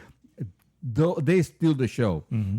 Because I can remember from encounters that I've had, they are so freaking good that it's almost magical. It's things that they remember. The conversations they have, you know, they throw the taunts and everything. It's like this is a game from like the future. What bothered me put on a really boring game. It is. Overall, the rest of the game is pretty boring. Yeah. But, what bothered me about the Nemesis system, and I get it was, but maybe it was just me, but there was one point where I'm like doing something over here with a bunch of orcs, and it had to happen like 3 times. Hey! And then it goes, I was like, what the hell is he doing over here? You know, until I'm like, all right, fine, I'll deal with him. And then it happens like 3 more times. I'm like, another person I'm like, all right. And then I'm like, I have to be out. I can't take them all out. You know what I mean? So that would frustrate me because then I have to like literally, I have to go somewhere for them to forget about me so I can come back later. You know what I mean? Oh my God. It is so, oh my God. It's a good system, but I think it needs a little tweaking. That's all I'm saying. No, I think it's perfect. I give that portion of the game 10 out of 10. Everything else is like completely forgettable. The fighting is a little fun, but the fighting is great. Yeah. Yeah, fighting is good. And then the other part is not really news, but more like a commentary. I'm shocked actually, even at myself, that No Man's Sky is being almost technically re-released again when you think about it. And I feel like a lot of news outlets are falling into the hype again. And I'm not saying it's justified. Obviously, they get to preview the game. Yeah. I've only seen the trailer. The trailer looks really fucking good. All right. It certainly had me looking at, well, you know, if I can find this at like $15-$20 now, I could explore it just to see, you know, because the promise of it was always, the promise of No Man's Sky was always like this very exciting. This what they are, the big patch. To be fair, they have been patching it along the way. Yeah. And each time it has improved and improved and improved. And this now big major patch has like 20 something big elements, one of which is finally a multiplayer element. A proper multiplayer element. And it is the fulfillment of the promise that they made early on. And it feels like the actual $60 game. Correct. Yes. Yeah. And all these updates are free. There's nothing additional that needs to be bought. If you buy the game now, you get all the updates, whatever with it. Or if you bought it the first time and you feel sorry for it. Exactly. If you still have it, maybe now you can get your $60 worth on it. I wonder how. I mean, obviously, I don't. I wonder how much of this is them trying to. It's hard to say, but basically, it looks there's a redemption almost happening here. You know what I'm saying? But I wonder how much of this is going to be viewed as a redemption, or if it's just like, oh, they're making good for what they should have done because they screwed up 2 years ago. The first time, I mean? Yeah. It's a weird scenario. Not to compare, but also in a lot of ways. Not to compare because it's very different. Because the other game I'm about to mention here was free. Warframe came out. Obviously, it was not very well received or good at the very beginning, but look at it now, 4 years later, it is almost a different game altogether, and it has nothing but awesome support. It has a huge following. I don't know if that's in the stars. I see what you did for No Man's Sky. Good job. Thank you, sir. But I almost would hope that they did, because I mean, Hello Games is a small company. Nobody look at they didn't grow in any way, even through this. So they've been working on this on their own. They could have moved on to another game, but at the same time, who knows if that would have helped them out in any way? No, I don't think. I don't. Yeah. If they would have just if they would have count the losses here and say, let's just work on the next game, forget it. Yeah. I don't. Their reputation was tarnished beyond. I mean, this would have been like Peter Molyneux announcing a new game now. Like, who's gonna care? Yeah. So no, they if they succeed and they actually, and we start seeing the reviews over here and people start speaking highly of this, and this is the No Man's Sky we should have received the first time, then at least there is that redeemable, because it happened to Final Fantasy 14. Mm-hmm. First one was a complete and mitigated disaster. The second coming of that game is fantastic. For those who like MMOs, this is like the best out there. Mm-hmm. So it will be the same here. If they fulfill I feel like I can forgive the I'm sorry to say, but they're straight out lies, because they were lying, or I mean, he was lying literally when he was being asked questions about elements that were coming in the game, and then the game did not have them. Correct. This was not him, like literally. Like, yes, you will be able to do this. Yes, you can do this. Now, yes, this is a little bit. Now, 2 years later, you will be able to do this. Now, exactly. Now it's there. Yeah. If that's the case, then the question is, was that the intent? Who knows? What I mean? Obviously, they're going to probably come out and say, yeah, this is what our original vision of it was. I can see it. And I can see it too. But obviously, you kind of oversold it in the beginning. Yeah. What I mean? So, but it's interesting. It's an interesting story. And I hope it all turns out great for him. And yes, I'm the same way. I almost kind of want to, hey, I've seen it on Amazon for $21. I'm like, maybe I'll pick it up. Now that it has all this coming. And it has already, a lot of stuff has been corrected beforehand. This is like the last major patch. Yeah. And it is literally meant to be exactly what they promised from the beginning. So I'm like, it took 2 years to get there, but almost to the date, by the way. I mean, it's like celebrating his 2-year anniversary, I think this month maybe. Oh, there you go. So, yeah. This is the fixed version. I hope they fix the ending, because I've seen the ending, because I never thought, that I was going to. And boy, that's a major disappointment. What you end up getting, the payout is like complete disappointment for all the things that you're supposed to be doing and whatever. But yeah, that was it. That was my commentary. Awesome.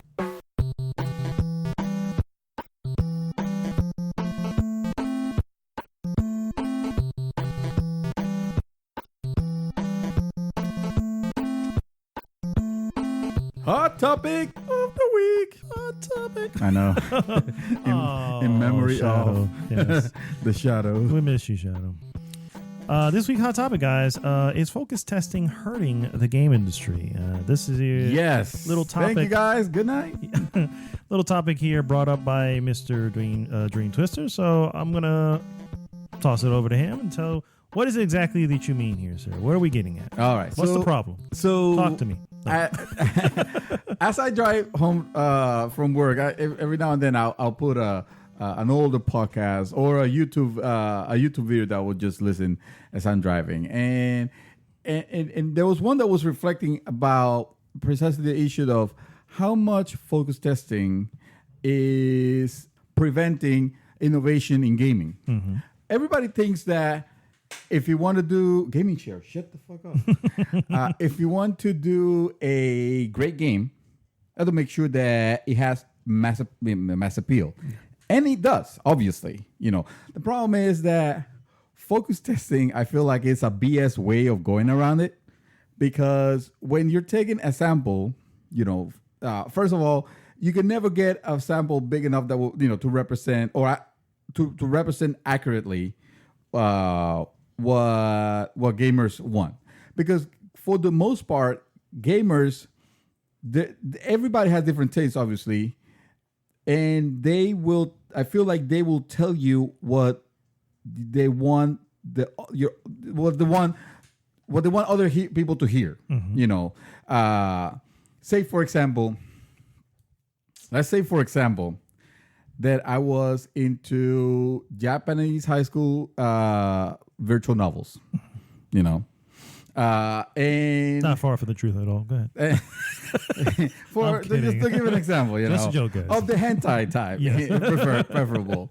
And I was selected with a group of friends by a random developer. It's just me, Chakra, we have Gilberto, we got Giovanni, we got everybody from the group. Jason's headlining, and they start asking us questions about the type of games, about the type of mechanics. First of all, the type of games that we like. I will never say in front of my peers, my friends, that I'm into Japanese hentai, high school visual novels. Very famous on Steam right now. Yes, big sellers. Big sellers right now. Obviously, somebody mentioned something. As well. Say I want to play Gungal. For example, available on PS4 and PSP. Big hit as well. I would not say that because it doesn't matter what I like at that moment. Is it's the peer pressure basically is what I want people to hear. So I can say, no, I want my games to have to be shootery and have cover support or nowadays, I want to jump out of a plane with 100 characters, 100 other players, and it's not a battle royale. It's a royal fight. It's a royal rumble. Royal rumble. Yeah, that's what it is. And that's my big problem. I feel like there has been game out there. All the titles come to mind, like BioShock 2, for example, where it's not to say the main game was bad or anything like that, because it wasn't. But you can see where resources were diverted towards making sure that some checklists were checked. Like it's with completely unnecessary multiplayer. Yes. And the concern that I have mainly is that I feel like a lot of games that we're getting, we're not really seeing new stuff because everything is being amalgamized into the thoughts of some 12-year-olds that they decided to round up and ask about. It's like, hey, you want your character to have Fortnite-like dances? How about that? And that's what because that's what I brought it up, and I figure it's worth discussing. Definitely. I definitely agree. I don't know much about. I know about focus testing in general. You know what I mean? Not just specifically gaming, but focus testing in general. I never really thought much about what possibly could go good or bad when it came to that particular, doing that type of thing. So I did a little homework, just looking up, scenarios that, and it's pretty interesting. Some of the goods and the bads. Some of the, I guess not bads, but I guess if they would have listened to it, listen to the focus testing, chances are we would be missing things right now. In other words, one of the big ones, believe it or not, is Nintendo. And I didn't know this. I had to look this up. Nintendo ignored the feedback of its focus groups and pushed ahead with the launch of the NES in the US. Oh, wow. Which apparently focus groups were like, nah, Americans aren't going to like that. That's going to flop. And thank God. I'm like, kidding. Can you imagine? We would, and obviously the focus groups were probably looking at the time at the video game crash that happened. And they're like, yeah, that's not the market for this. No. You know what I mean? You probably don't want to go over there. And honestly, that's not a bad advice considering what was happening. You know what I mean? But at the same time, thank goodness they ignored it. You know what I mean? And said, no, we'll push on. But at this, I feel like in this one, you see, I don't think they were asking kids in the street. They were asking investors and stuff like that. Well, I would more maybe not investor, maybe analysts. Yeah, right. Because that's actually who they want. Because investors is all about money, and that's already going to taint their opinion behind it anyway. You know what I mean? So analysts will probably why. Yeah, exactly. Another example is The Sims. The Sims overcame intense criticism from its focus group and still released to become one of the biggest PC games of all time. Yes. You know what I mean? That's true. So another example of them saying, you know what, we're going to go against the data that we're receiving from these focus groups. So it's an interesting concept. And I found an article here, which I will share with the group from Gamma Sutra, way back when, talking about focus groups and testing and stuff like that, and essentially the merits and the pitfalls that can come from that. One of the merits made a lot of sense. Was, and I guess it depends on how you present the information to them. They got a group of people, put them together to play this game. There was essentially something that they were needing to do, but they weren't doing something with a tree, and it was like if you go into the tree and you start to pick something, then it would lead to other things. But no one was doing it. You know what I mean? They were just like it was like no, I'd rather do this in the game. And then when after they played a little bit, they pull them aside. So what do you think? Whatever. And a lot of them came back with it's okay, it's all right. But a large portion, about a third to almost half, were like, yeah, it's boring. There's not really much to do here. But of course they're going, well, if you would have done and gone into the tree and and do what we were trying, it would lead to the rest of the game. So obviously they reworked it. And it was something. What happened was there was like a sign or something like that saying, something about something that was pointing to the tree, but didn't want to force you that way. They reworked the game. Really, they did more focus testing. This time they said, whatever you do not go on this tree and do whatever. You know what I mean? Suddenly, 100% of people suddenly went into the tree, and it led to this thing. And of course, it made a bigger impact, and people were all like, "Oh man, this is so good!" So those are examples where you kind of need to know where the faults are. You know what I mean? Well, but I feel like that's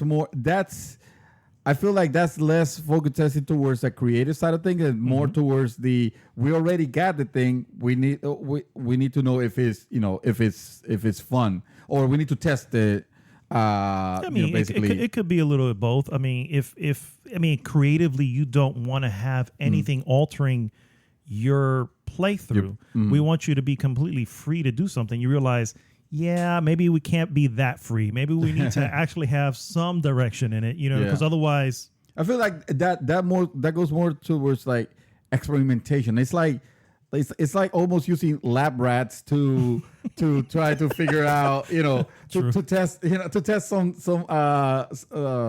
new like a vaccine or something, not the lab rats telling you, no, actually you should make the vaccine taste like cherry. I guess that would come down to, and you really should read this article. It would come down to what I guess you don't want to put too much. You don't want to give the focus group too much power over your product. Creative, correct. So what article specifically states is, what you want to do is focus group certain portions of it. Because if you go with this, what do you want to? When you start asking about it, what it is that you want to do, what kind of whatever do you want to do, and realistically, there's another, and it's a TED talk that I found, which I will also share. And feel free to listen to it. It's a TED talk, so you may not be into it, whatever. But let me tell you, I was just like, holy mother. So the TED talk guy, basically, who was doing the talk, now it wasn't gaming related, but it was focus group related in the sense that they were talking about ragu and then Progresso, the tomato sauce, right? Yes. So they were trying to get tomato sauces. Progresso had the better sauce, but for whatever reason was constantly losing the ragu.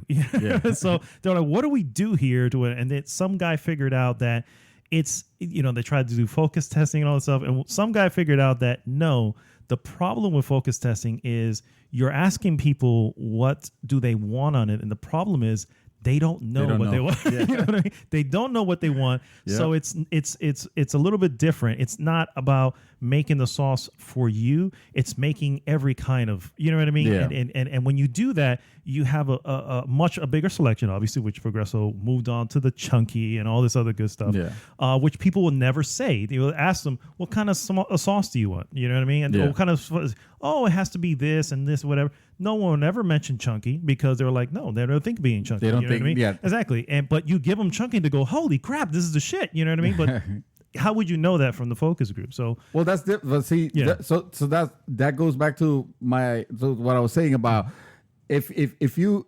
give them if they don't know what they want, what are they gonna do? They're gonna default to what they know. Like, when you play a first person shooter game, what's the main aspect? I you want look for? co-op and I want cover. Cover. Correct. Exactly.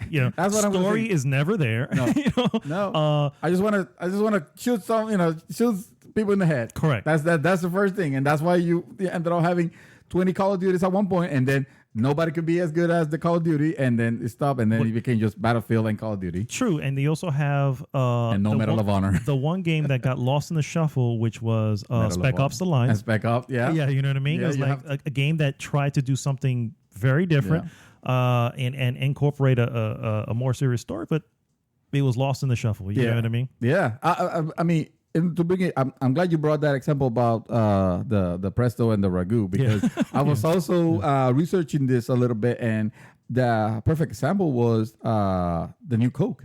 Yeah, when new Coke was it was a design pretty much from focus groups. It was focus group, highly rated highly rated by focus groups. They released it in the market, and it's super flop. I mean, it's super flawed to the point that they just went backward and they started marketing classic Coke. Yes. It's like the unfucked version. Yeah. Yes, I back. remember seeing the commercial, and I was like, "What? Classic what? A new Coke? What was this? Exactly. This was recent too, wasn't it? This was well, I mean, of the last decade or two. Oh, okay, I mean, it was a while back. It was. Yeah. But the Coke War. The Coke War, yes. So this is it is to say, yes, obviously you want people to test. It's just I don't feel like you should have the same people given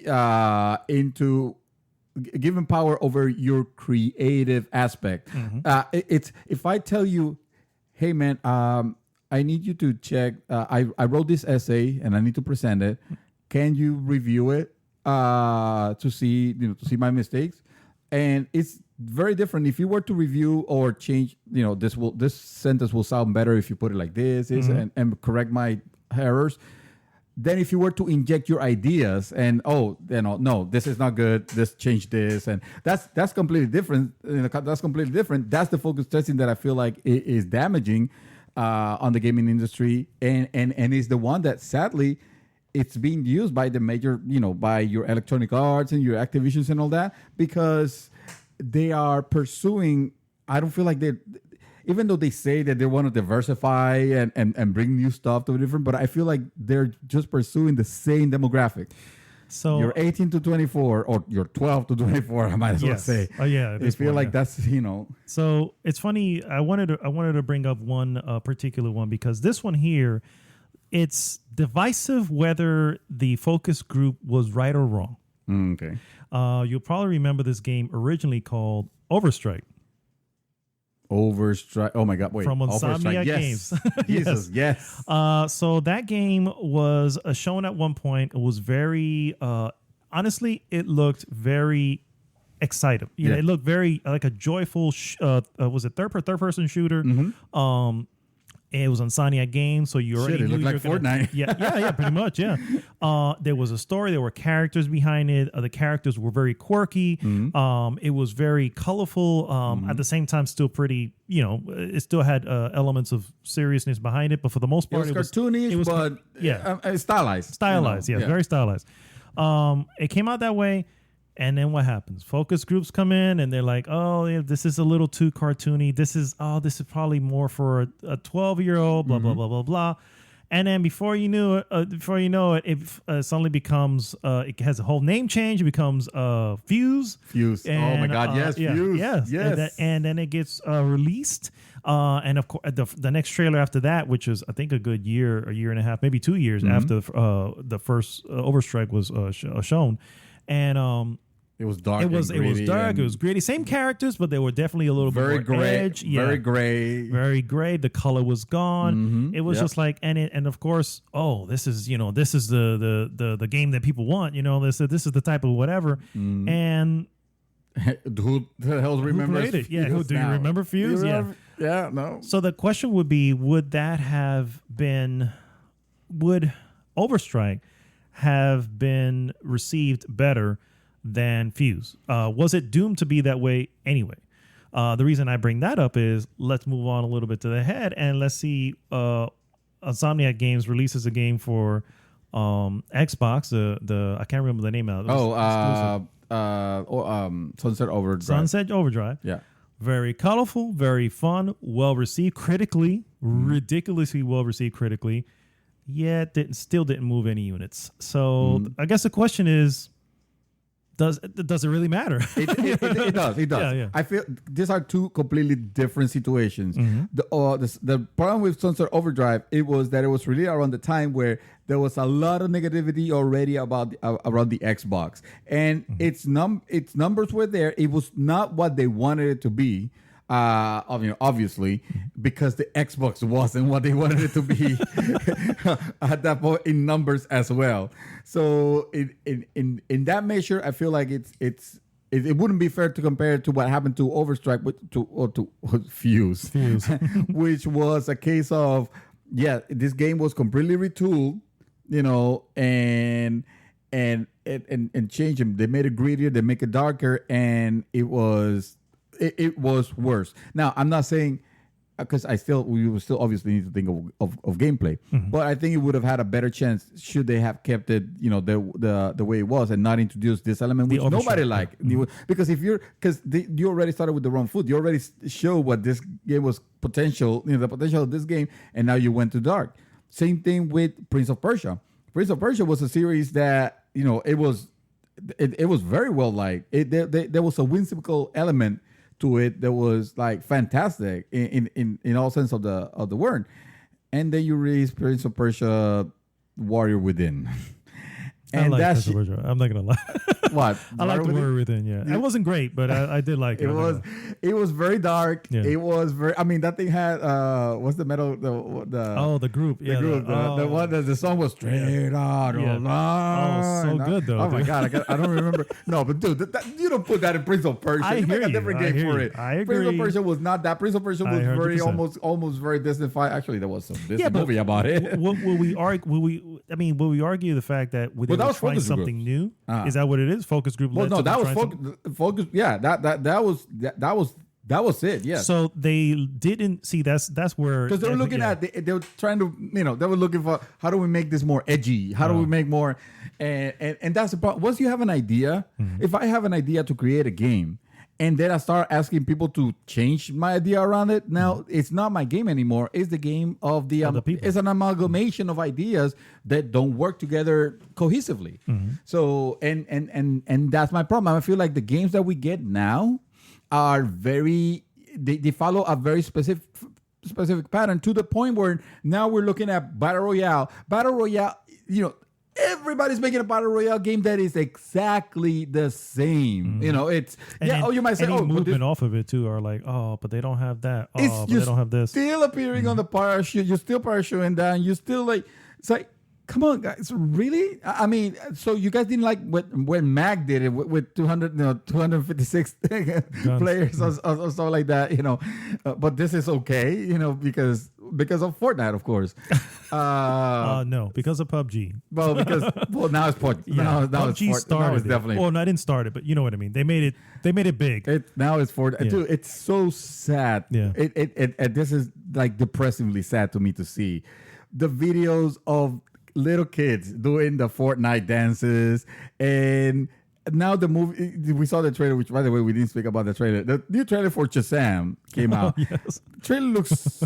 He does a dance too. Yeah. He looks so stupid. This movie looks so stupid, but I'm completely because I need to see this train wreck. He does the dance exactly. It's like, of course he's gonna. Of course they're gonna. But it is so sad because you can see the influence of it, and suddenly. I feel like this is what we're gonna end up getting for quite a long time. This is why, for the most part, I tend to gravitate to indie games more because games that are not based on focus testing. Exactly, yeah, because it's like they have an idea. The idea is talked within themselves. It's usually a small team. It doesn't get overclouded, and they're able to release the product that they had in mind. Celeste, perfect example, probably one of the best games this year. It had, at some point, probably, if you had gone focus testing, they would have been like, maybe this is a little too difficult. I mean, obviously it looks a little kid-like. Maybe we need to tone back some of the whatever, or worse. Maybe the theme that they're trying to talk about behind here, which if you know the game, you know that there's a little bit of a mental illness aspect to it. Oh, maybe that's too serious because obviously this game looks to be a little bit more kid-like. We don't want to be talking to kids about that. So we would have ended up with a very different game had that gone through it.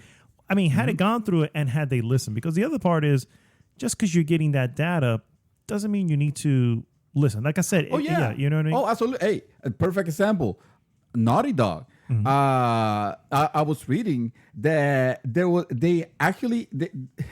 or was it Naughty Dog? Who was it? I messed up. Sorry, not Naughty.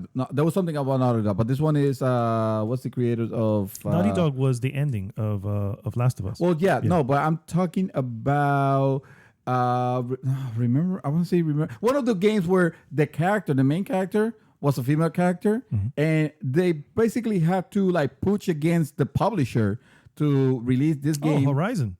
That would have been Horizon. Actually, I didn't know that it was that, but that's a perfect example right there. You have this pushback because, of course, you know the 12-year-olds,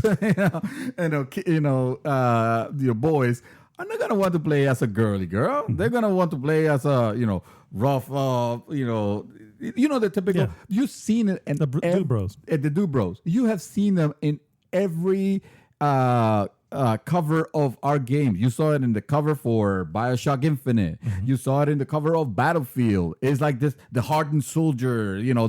They always have that, and they change. And it's funny because you see it a lot when they show the Japanese cover of a particular game. Versus the American cover of the Japanese game, where it'll be like they're always gonna put the Dude Bro. Yeah. It's always gonna. That's gonna be the even if the game has to do with a female character. It's so. I mean, I get what you're saying. Yes, Horizon was one that it was a little bit.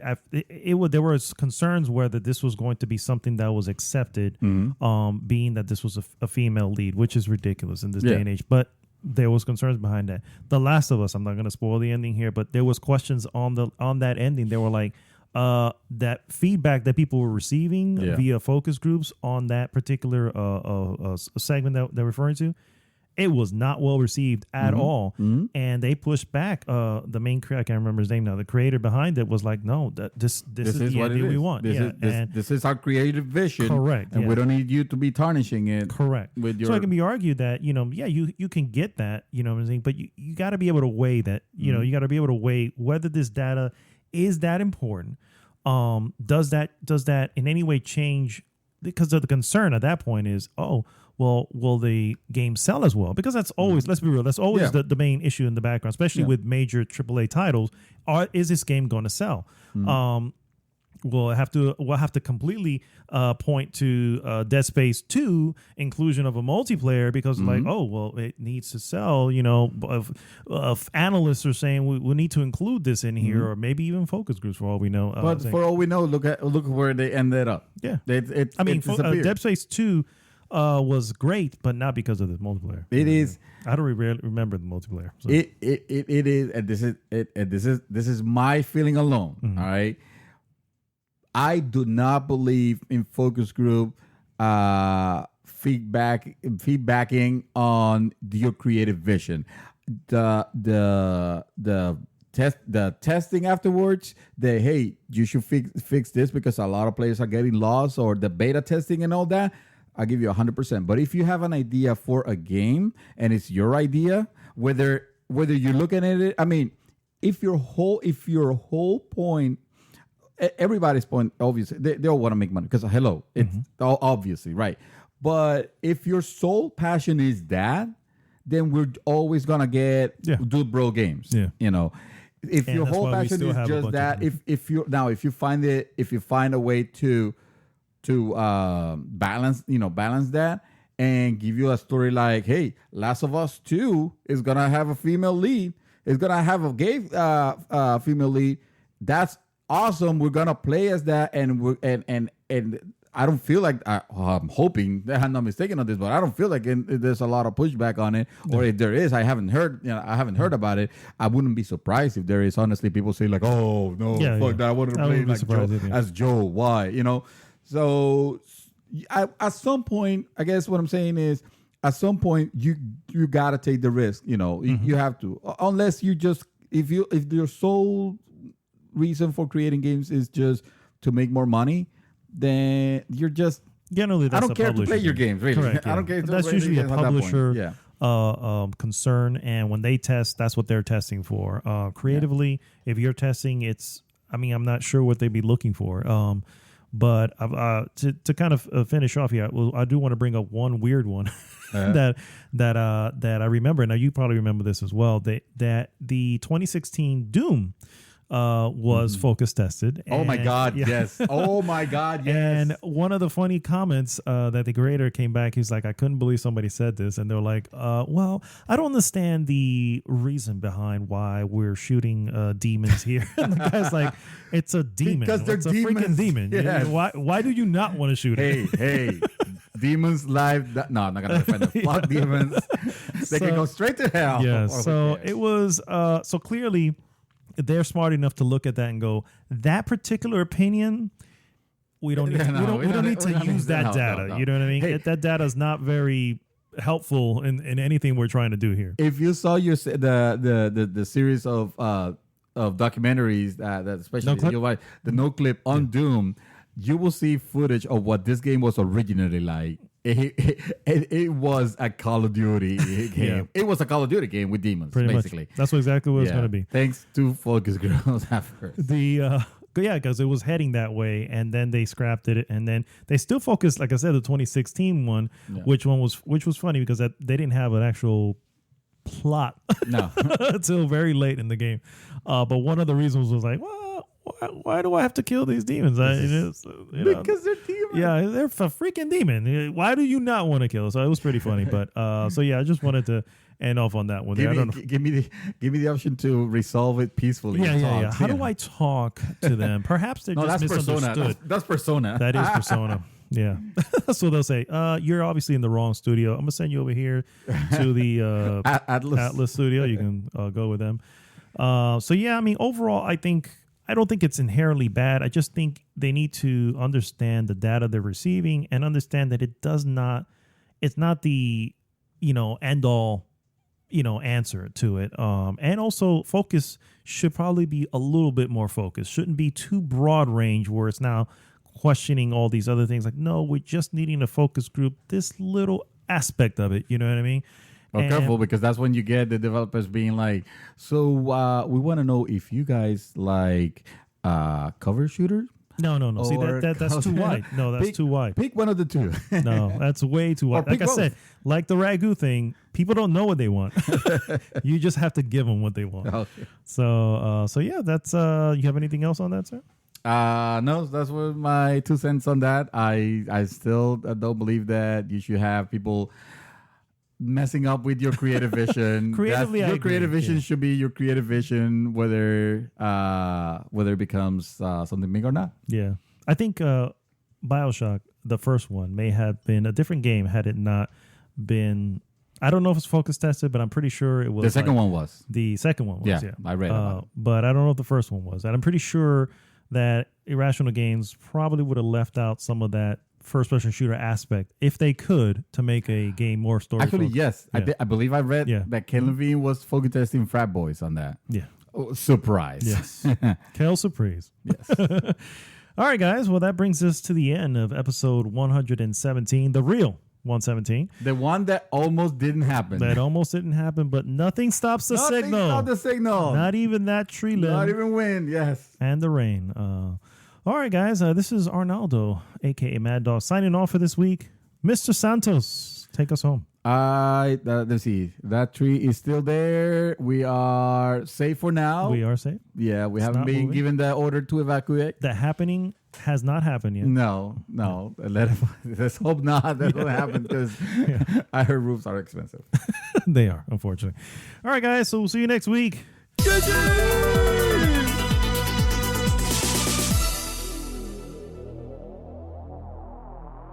Not my tempo.